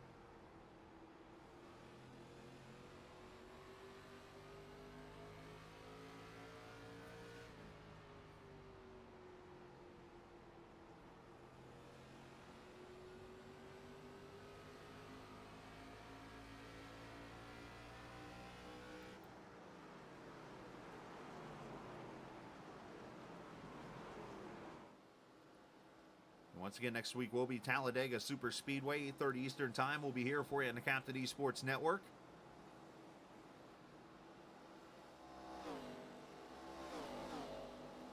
And I will argue with anybody, the ARCA car might be the best one to draft with when it comes to the suck up and passing and runs you get. Car's pretty entertaining to drive.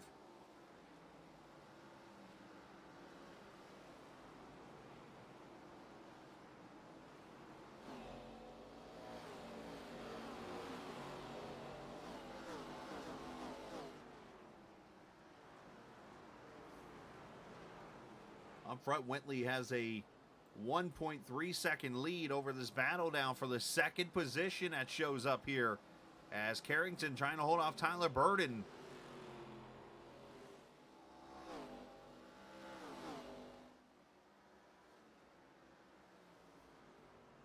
Fitzsimmons holding on to the 4th position.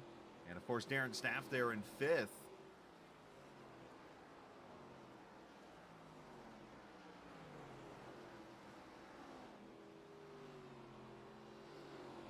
I think we're at about that window now where if we get another yellow, I think you see everybody come to pit road and get tires to go to the finish.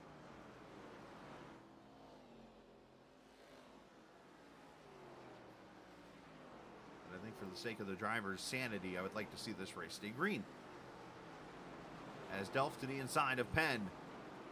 Cassidy there right behind him.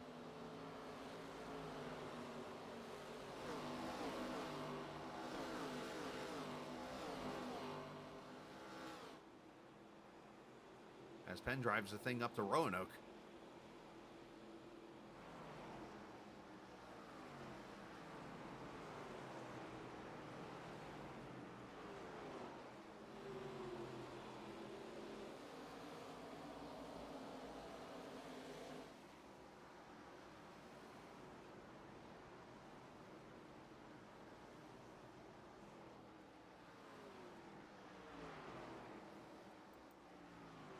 Larry Knoll going another lap down there as you see second and third going by. Field getting kind of spread out now a little bit.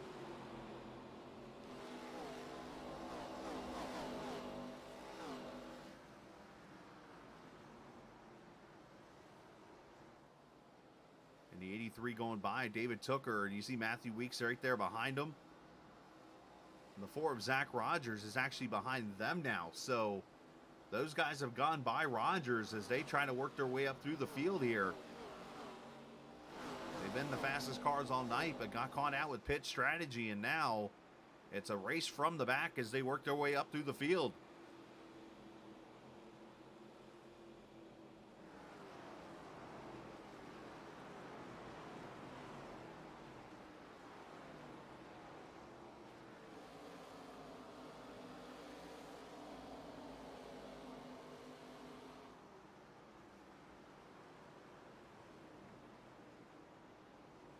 Laps to go in this Virginia Excitement 200.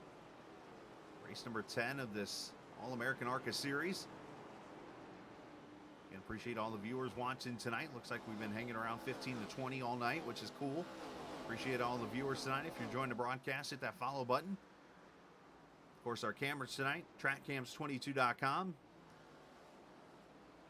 is where you can check out the camera packages they have, from road courses to stadium trucks to road courses. Penn shuts off Cassidy. Oh, and one car, is that Tooker? Just went hard into the outside wall. It is Tooker. The points leader is wrecked off turn 4.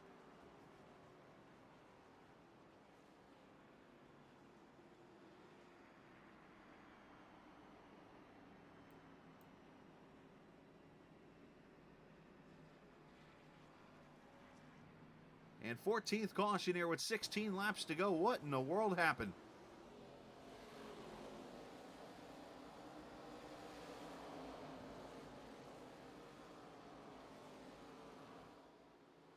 Oh no, 48 gets to his right rear and hooks him. I think he was just trying to get in behind the 83 and unfortunately did not have him cleared. And Austin Bloom gets into the back of the 83.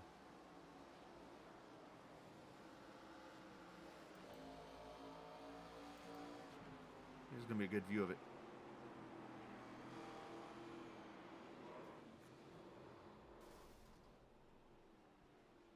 I mean, unless there's something, I don't know, going on. Just a total misjudgment there. And both cars going behind the wall now as we have our 14th caution of this race. 15 laps to go.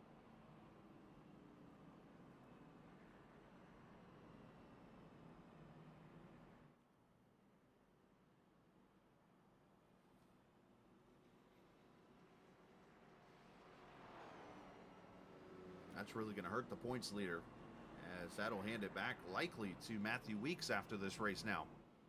So do you come get tires here?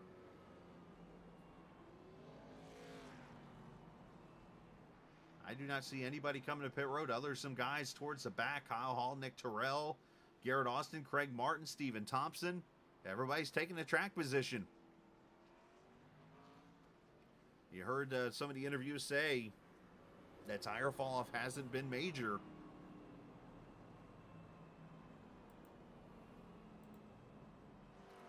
All right, so as you see on the screen, I've zoomed out way too far, and I've zoomed in way too near. Gotta spin this thing around really quickly. And there's the state of Virginia where we are. Right on down here. There's Virginia Beach. There's Hampton, of course, where Langley is and stuff, Langley Speedway. But one of the cool things about this area is the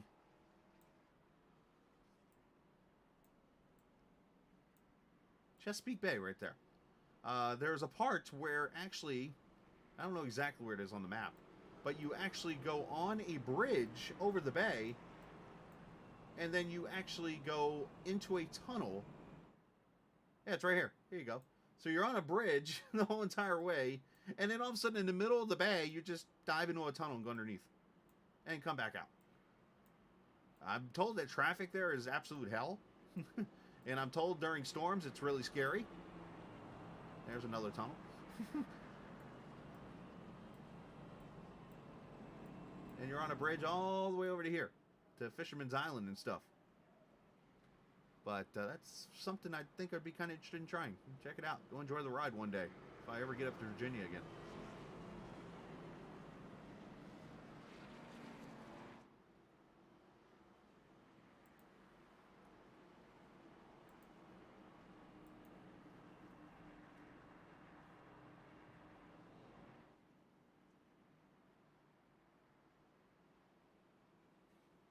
Of course, I say that now, and come that time I ever do it, I'll be like, yeah, it's not such a good idea. I kind of thought the same thing when I saw the Sunshine Skyway Bridge for the first time on TV. I was like, what's that huge bridge? Where's that at? And found out it was out in Tampa. I'm like, I want to check that out one day, and I still have never been there. And I'm like, I don't know. Not the biggest Heights fan. All right, here we go. Whitley leading them to the green. 11 laps to go. Carrington, not the best restart. There's Burden, going to go to the inside of him. These guys all on older tires now. You got to keep an eye on the ones who took tires.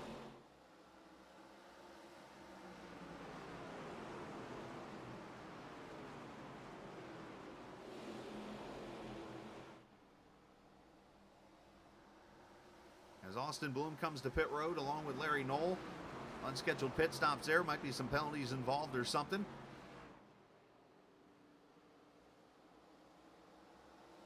And Kyle Hall out of control back there on the back straightaway. Nice save coming off the corner.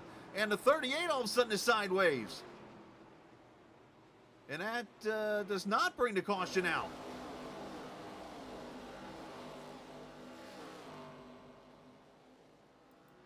Justin Ray had some issues there. I'm not sure exactly. I look up and I saw him sideways.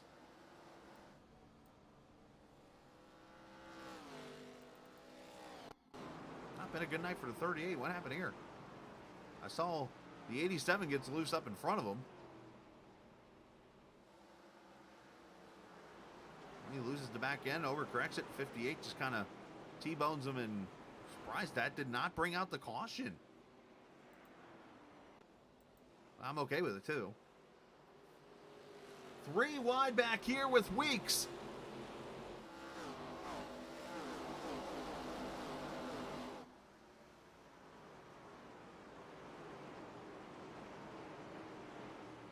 Matthew up to the 7th position now. Zach Rogers up to 10th. I'll have to see if my updates are up running right here, but it says that Weeks pitted at lap 150. He's driving like that's true.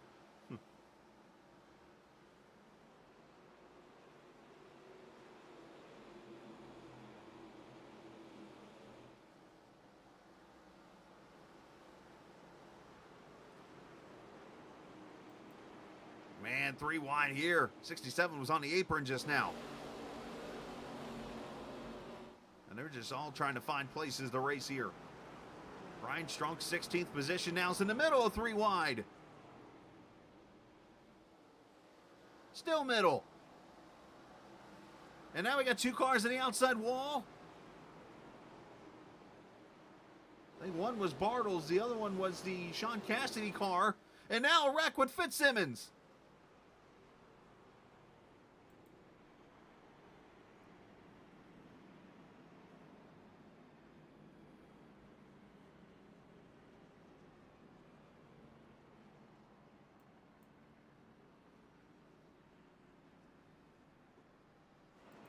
Gloves are off, 4 laps to go.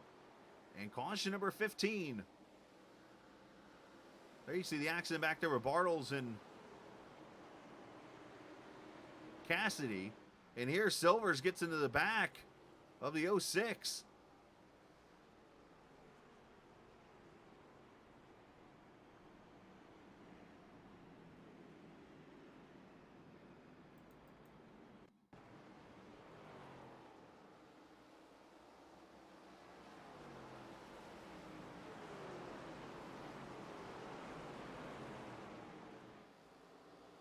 Just tight racing, unfortunately. Delph kind of straightens him back out and sends him the other way. Alrighty then. Well, this is going to take us to a green-white checker.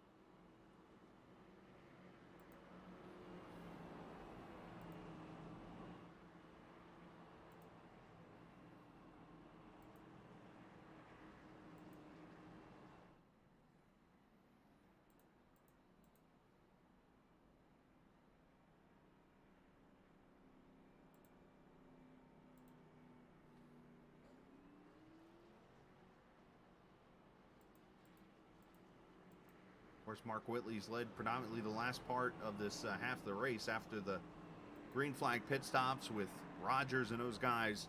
The caution comes out, and from there it's been Whitley leading this race. And a pretty aggressive, but yet a strategy that has worked out. And for Mark Whitley, who has not made many starts so far,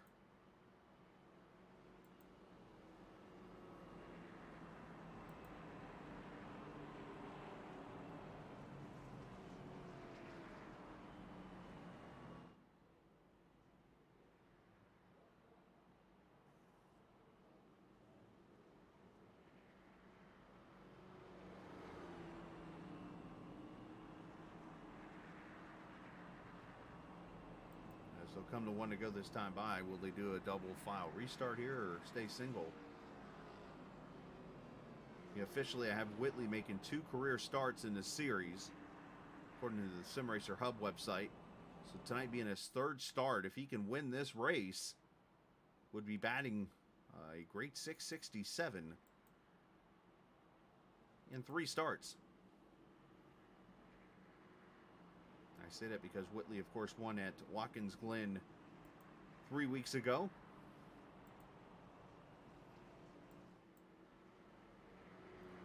Finished 2nd at Charlotte the following week.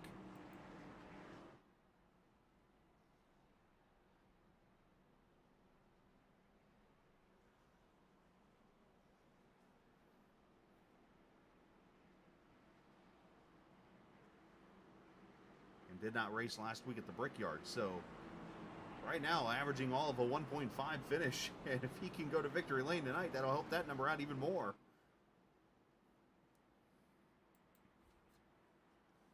Carrington looking for his 2nd career win and 2nd win of the season. That would be an interesting way of doing it here. You got your 2nd and 4th place cars in the field. Those drivers have started all 50 races tonight this season.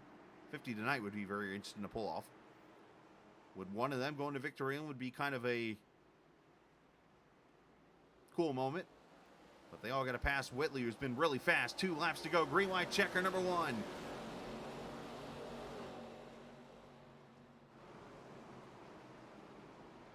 As Burton tries to clear Carrington for 2nd, they're going to go 3 wide. Here comes Weeks.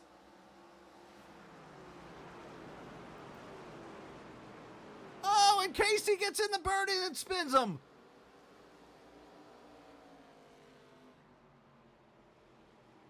And that is a caution that Whitley did not want to see.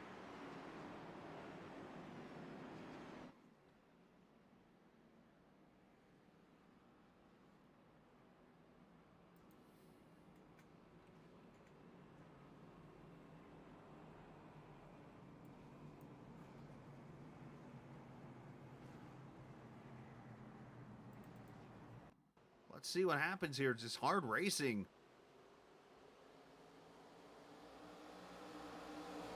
Casey gets behind the 36, and I wonder if he's just, I mean, nothing intentional here, obviously, but just gets into the back of him. Like, everybody's just trying to go, and Tyler unfortunately kisses the outside wall. Tough break for him.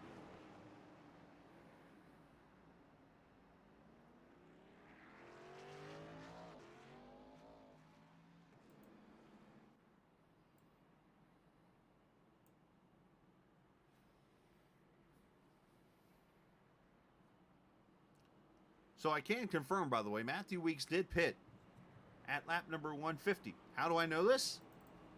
I found it on replay. Let's see if he took tires at this stop. Something tells me he did, the way he's driving through this field.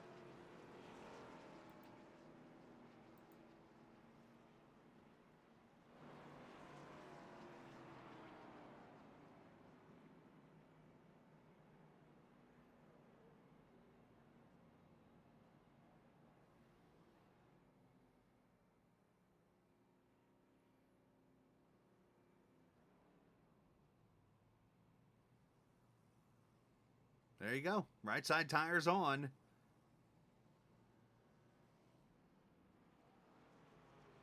Yep. He took 4 tires of fuel at lap 150. So there's our proof. And as you see, he has driven up through the field slow and steadily and now sits right behind the 74 car in what is going to be a battle for the win and what could be a huge points night in the end for Weeks. Of course, he and Tucker were right there with each other. Tucker stole the points lead from him last week. And now with Tucker out of the race, Weeks is looking to pounce on this in a big way.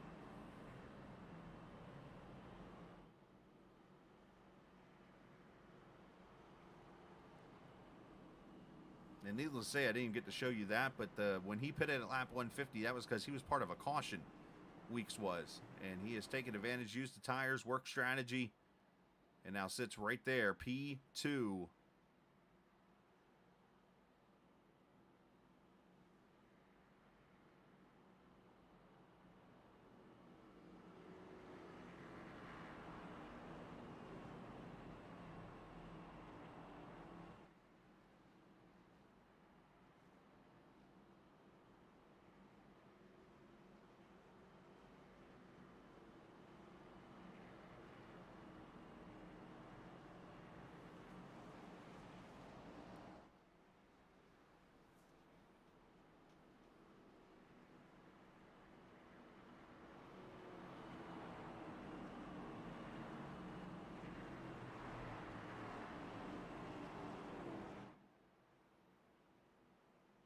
Fuel not a factor at all in this race.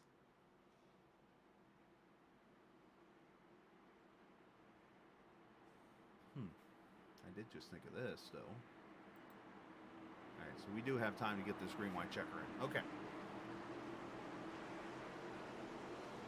All right, pace car is in.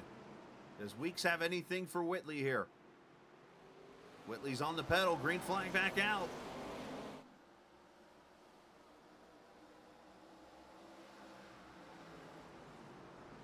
Matthews sends it into turn 1. Scott Silver's there on his inside. Should be able to clear him off the corner, though. And a big wreck on the back straightaway. McAllister, Fitzsimmons, Tyler Burton gets in it.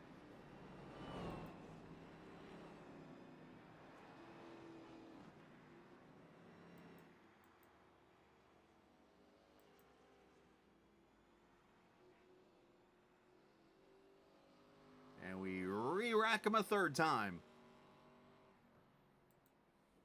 And this, I believe, is the final time.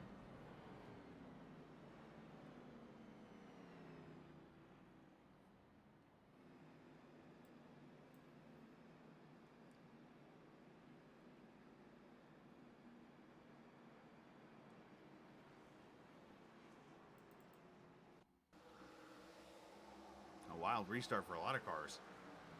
They go down to turn 1. Everybody's scrambling. 3 wide, 4 wide. And carnage.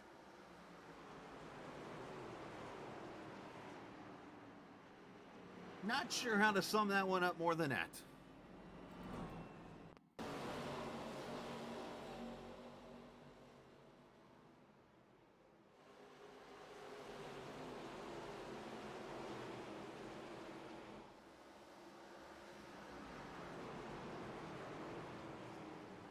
Something tells me we've got some angry drivers out there, and I'm not hearing it, which is probably a good thing.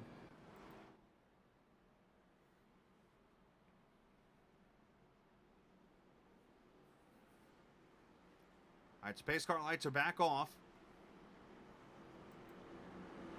And no matter what, this will be the final restart of the race because time-wise, we are literally at 3 laps to go right now. I almost wonder if they shortened up the caution to get this race finished, maybe.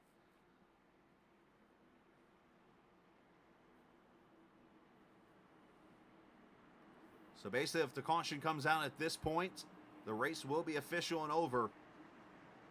Question is, can Whitley hold off Weeks? See if Weeks kind of times it this time because it looks like he's going right inside that restart zone, which is part of the rules. Into the Geico restart zone and green again. Good restart for Whitley. And there they go, wrecking into turn 1. And that'll do it. Big wreck.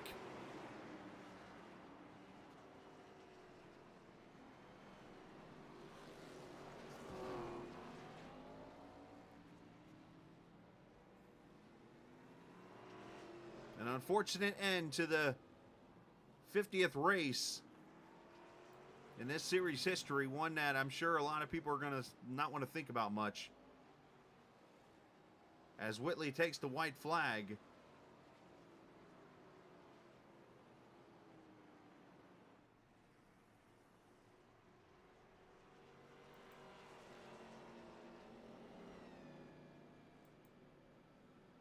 And he's going to come off turn 4 right now and see the checkered flag. Mark Whitley will score his 2nd win in 3 starts in the All American ARCA Series in the Virginia Excitement 200. Excitement, unfortunately, for not the best of reasons.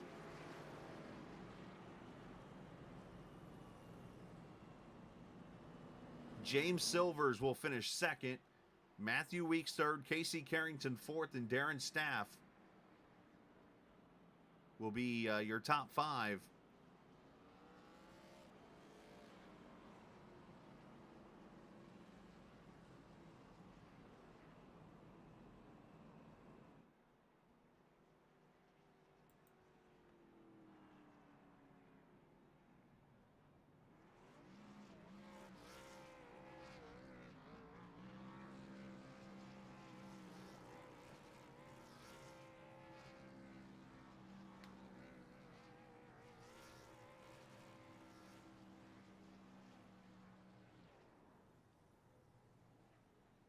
It's one of those things I sit here as I watch the burnouts happen, and in these kind of races, I like to sit there and kind of put myself into the seat of like Casey and Kyle and obviously Joseph and Alex Penn, those guys who help admin this series and do their best to try to keep the racing good and clean and stuff like that. And it's like, you just feel terrible. You feel bad for them. But, you know, that's the way racing goes sometimes. And Richmond, unfortunately, we have a lot of cautions tonight. And Mark Whitley goes to victory lane for a 2nd time. Let's go back. I saw a yellow car get turned sideways, basically on the front straightaway.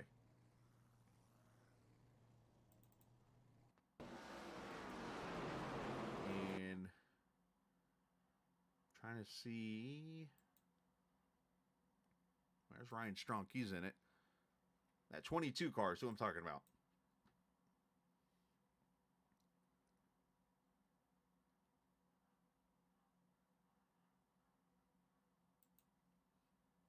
Craig Martin.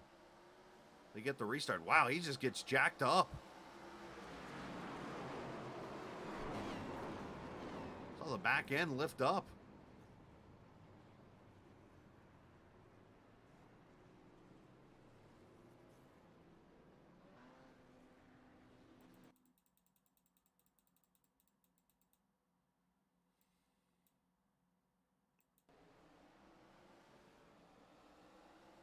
Here's a little check up there, and the 67 just gets in the back of them and gets them all jacked up sideways there, and then they come together again.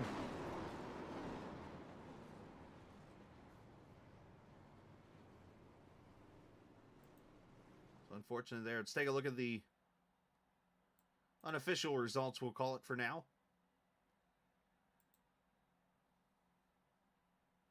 From Richmond as Whitley wins it over Silvers, Weeks, Carrington, and Staff. Your top five. Zach Rogers finishes 6th. Brad Delph 7th. Alex Penn finishes 8th. Vander Morel 9th. And Kyle Bartles 10th. Nick Terrell 11th. Austin Bloom 12th. Finley Fitzsimmons 13th. Sean Cassidy. Craig Martin finishes 15th with Josh Dillon and Ryan Strunk, your top 17.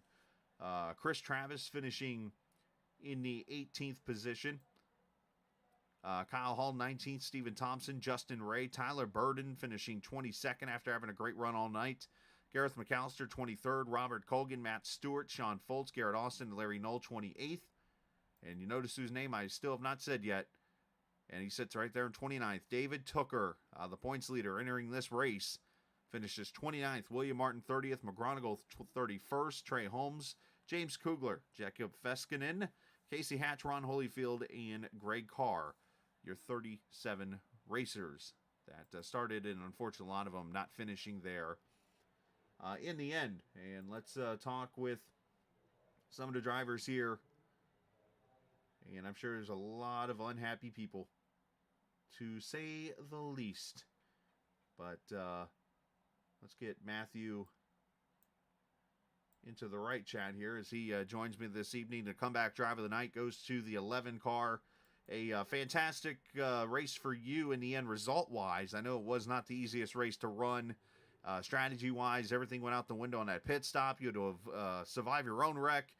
Just everything happening around you. And I know it's probably not the way you want to do it. You're going to be the points leader leaving this race again. But another top 3 some way, somehow for you. I know, man. I wish I could bring this luck to Monday night because it's been dreadful. But yeah, it was a long night, a lot of cautions. I know that long run we had, that was probably the best part. And I hate to take the point lead from Tooker like him getting wrecked like that because I wanted to battle him for it, dude. It's just, so I hope it is kind of still close and we can actually battle it out in the next couple of weeks. Well, and unfortunately, those kind of circumstances that happen, and you go to Talladega next week, so who knows what's going to happen at that track. But none the least, man, let's talk about that pit stop, because obviously the caution comes out. You're involved in it there at 150. You come down and take 4 tires. And I know some people said tires didn't make a difference, but you surely made it seem like they did make a difference there at the end of that race. I knew we were going to have a lot of cautions late in the run, towards the end. People are going to be driving harder. So I was just driving. I was sending it, man, 3 wide and trying to make moves where I could. I wanted to get up there. I wanted to win, at least beat Tooker. That was my main goal at first until Tooker got killed. I just wanted to outrace Tooker. He got Tookered out. Yeah, and then once that what happened to him, and I was just like, okay, I just need a solid top 10, man. And then a caution come out, and I'm like, dang, I'm 11. Okay, another caution. I'm 6. Hey, I might have a shot at this if we go green. So yeah, I was close. I wanted to race him. I think if I could do better on the restarts, man, because when you're on the outside, you have to do over 50. And I'm afraid if I go early like him, since it says 50, go 50, whatever the restart zone thing is. If I jump it, I'm afraid I'm going to get a black flag. So I was just being so cautious because I did not want to end my night like that.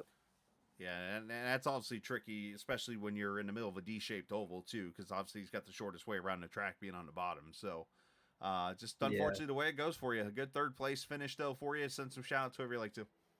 Yeah, congrats to Silvers, man, with the good run. I don't ever see him really finish top 5, or he don't have the luck, I should say. I don't mean it like that, but it's good to see him up here. Shout out to JD Designs for the scheme, man. You up here. Casey, happy birthday to Casey. I know he's had a long night with what happened in this race, and it was a long night for him. And then shout out to Tooker, man. It sucks that he got killed, dude. And just hoping to battle him and Mark on the win. And everyone else, dude, it was a decent. I want to say it was a good race. It was a decent race here and there. I'm sorry, but it was. I wish we had more green flag runs because this car was hooked up on the long run. That's the way it goes sometimes, you know. Yeah, there was some good racing when we were green and that kind of thing, but cautions happen, and it's just unfortunate.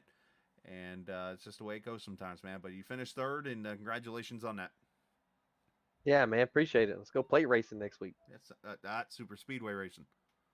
Yeah, No more whatever. plates. No more Oh plates. yeah, I forget. I'm in I know. I forget, dude. I forget. It happens. It's all good. Thanks, man. Be safe. Yeah, man. You have a good night. You too, buddy. Matthew Weeks finishing in the third position there as he mentioned James Silvers, who gains 31 positions tonight. Started 33rd and finishes in the second position tonight. James Silvers survives it. I know you had your own share of carnage throughout the evening, but to come ever so close, is it disappointing or is it happy for a second place? What kind of feelings we got right now? Well, yeah, I mean, I'm excited to finally get my first top 5 this year. I mean, it's been rough this season. I've not had the best races and keep getting entangled up in other people's messes. And tonight, you know, for us to finish second place and start at 33rd, I mean, we'll take that. Yeah, it looked like for a little bit there you were not able to gain some track position. I remember peeking back there about lap 50, and you were still back there. Obviously, the cautions kind of fell your way there midway through the race, had that long green flag run, and you were able to kind of pounce on some track positions at that point. Oh, yeah. On that first caution, when everybody pit, I can't remember if that was the third or fourth caution, but I think it's about, actually, yeah, it's probably fourth or fifth. But whenever we all pit and came through and a lot of people didn't, that kind of put us on a better advantage and put us up near the front. And then everybody started pitting, and the caution fell out at the right time to be able to keep the track position. And then it went pretty good from there. I mean, we kept having a lot of cautions, but I just maintained my track position. And sorry to get into Finley Fitzsimmons for the net code. I mean, I love racing with that dude every week, and I hate to see him spin out like that. Yeah, it's an unfortunate situation to happen, but that's unfortunately the way it goes sometimes too. Oh, but, yeah. Obviously, a great run, 50th start for you and for Casey tonight in that race. That obviously had to feel good for you to get a top 5 in this specific race too. Oh, yeah. To be honest, man, we've been a part of this league for a long time, man. We've got a great group of people, and you know, I'd like to see it keep going in a good direction. I mean, tonight, you know, we had a lot of cautions, but there's some good racers in this league, and I guarantee in a couple of weeks we'll have it all situated, and we'll see some better racing out of that. Absolutely, man. Well, great job tonight. Send some shouts whoever you like to. All right, I'd like to shout out Casey Carrington. Happy birthday to him, and shout out to you for putting on the broadcast. You do a great job, buddy. And like to shout out everybody at Cornerstone Motorsports, and like to shout out all the sponsors: Function Junction Smoke Shop, Mountain View Detailing, Aerial Professionals of WNC, Sorrells Marathon Garage, Team Goon Squad, Brent Keith at BK Paints makes some awesome paint schemes. Y'all need to hit him up. And shout out to my parents and shout out to my girlfriend Shelby. I love you, baby. There you go. Well, great job tonight, and appreciate the kind words on your part. And I don't know. I see some Jack potentially on the car too in the future. So great job on that second place finish, bud. Oh, yeah. We'll see you at Talladega next week, buddy. Sounds good. That is James Silvers finishing in the second position behind a gentleman who has joined into the series and already is batting .667 in 3 races here. Gets a second win of the season, second win of his career. Mark Whitley joins us. Mark, I know it wasn't exactly maybe the race that people wanted tonight, but the strategy fell your way. You came to pit road there at about the 100 lap mark or somewhere in that range, and you were able to get that long green flag run. People started pitting, and you slowly were just picking off cars and just being patient and letting the race fall into your hands. And from there, you took the lead and just, well, I wouldn't say walked away, but led the rest of the way to the finish. Oh yeah, it was a kind of crazy night with all the cautions. I know that very first run, we did get that little bit of a green flag run. I think the first, 30, 40 laps of the race, I was catching David, and I thought I was a little bit faster than him, but I wasn't fast enough to really just pass him like a power move, and I was trying to set him up. He kept putting his car pretty much exactly where he needed to like just stop me from getting a run. So it was kind of just like a mental, chess game, trying to figure out, where to put each other's cars and just do it. So caution came out, I think it was like lap 50. And I did the math. I'm like, well, we have enough for like 50 laps to set. So I'm like, oh, let's come in there. I figured everybody would. And I was like the only one in the top I don't know, half dozen that pitted, and I was like, well, this is either going to work out really well for us or really bad. And through a stretch there, there was a lot more cautions than when we got a good stretch, and we had all that gas extra, so we were able to stretch it. We could have went another probably 30, 40 laps, and they were having to pit because they were running out of gas. And it worked out that I got by all of them, and a couple of them pit. The guys that were running up front, and caution came out. I mean, I was kind of hoping for it, so I figured I could trap some of those guys a lap down, and that would give me the lead, and I'd be able to kind of control the race because I know all the cautions we have. It's so difficult to pass. You have to really set somebody up. So if I could get out front, I figured I had a really good chance of staying there just because I didn't think we'd probably get too many long green flag runs. And we did get that one there. I thought we were going to go green to the end, and we got a caution. I think it was like 10 to go or something like that. And after that, it was just run a couple laps, caution, run a couple laps, and I thought I had it there. One of the right before the green white checker, the first one. I don't remember which one it was, but it was coming off of 4, coming to the white flag, and I had a good lead. And I'm like, all right, it should be good. And the caution came out about 100 feet before I got there, so Yeah. it was a little nervous. But I knew as long as I could get a good jump on the restart, that I could be clear and not have to worry about my line getting into one. I should be okay and just let them battle behind me. So I was really focused on trying to try to get as best restart as I could, so I knew it'd probably get all crazy. So as long as I got a good jump, I wouldn't have to worry about it too much, and I would have been fine with racing out to the end like that. But finished under caution. It's never what you like to see, but a win's a win, especially after the big mistake I had at Charlotte where I was leading on the last restart and completely messed it up. And I think I gave David the win pretty much. So it feels nice to come back out here, get a good strategy call, and get another win. Well, it was a great effort on your part, man. Great job, and scoring that win, getting that second career win for you. And I know that obviously feels pretty good to get that. So why don't you send some shouts whoever you like to.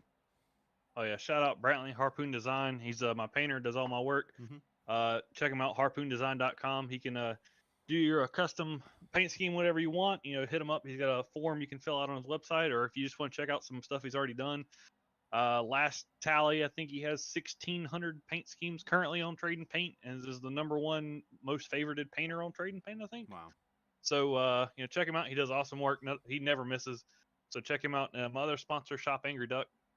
They're your one-stop shop for all your custom racewear apparel, hats, t-shirts, hoodies, and pretty much anything apparel-wise you want something custom of. They can make it. No order limits. If you just want one thing custom, they can order it. They can make it for you and have it to you in 2 to 3 weeks. So check them out at shopangryduck.com. And then shout out to my family tuning in. This was kind of last minute decision to run the night. We did. So appreciate them. I've given them just like a 5-10 minute heads up. I'm like, hey, I'm racing, so they tuned in. So I always appreciate that. So big shout out to them, and big shout out for this league for welcoming in. I know I subbed for Brad, got him a win at the road course, and I've just kind of stuck around here as a part-time driver. Not really sure what our future holds, what more races. I'm not really a big fan of Talladega, so probably will skip next week. But just kind of taking each week, just however I feel on Friday. If I got time, I might run. If I don't, just maybe the next week. It's a fun run with these guys. I know we had a lot of cautions. It's not what you like to see, but I just feel like the talent's here. It's just you gotta get just a couple things straightened out, and it'll be a pretty damn good league, in my opinion. Absolutely, man. Well, great job tonight. Congratulations. I guess I'll have to go investigate Casey and the stats to see, because it's like technically it's your second win, but you did sub for Brad, so technically it's Brad's win. It's kind of like the whole Denny Hamlin, Eric Almirola, I think it's 2007 Milwaukee Mile deal, where Almirola won the race, or Hamlin won the race, but Hamlin won. Yeah, anyways, 11 minus 12, 7 times 13 is 28. One of those kind of things. So, congratulations, and go enjoy the win. I appreciate it. Sounds good. Take it easy. You too, buddy. Mark Whitley, the winner tonight here in Richmond, and congratulations to him. And also want to add to the list of happy birthdays to Casey Carrington tonight. And I know it's probably not the way we wanted to finish or wrap up his birthday with probably some frustration.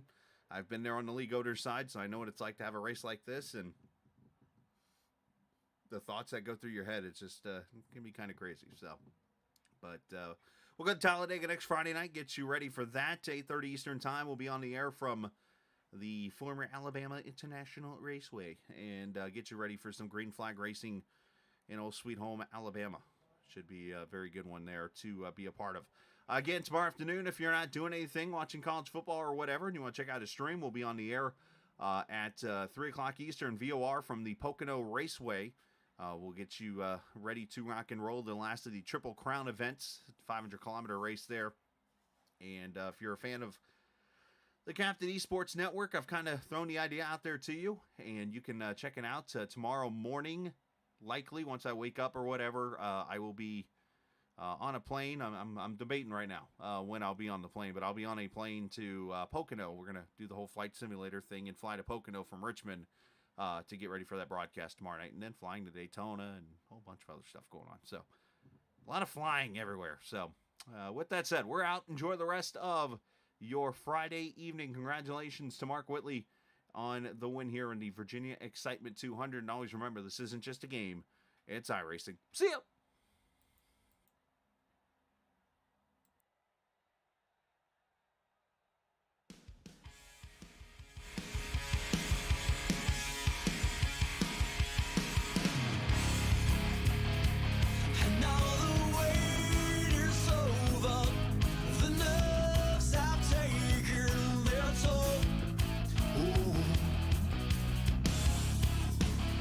Let go.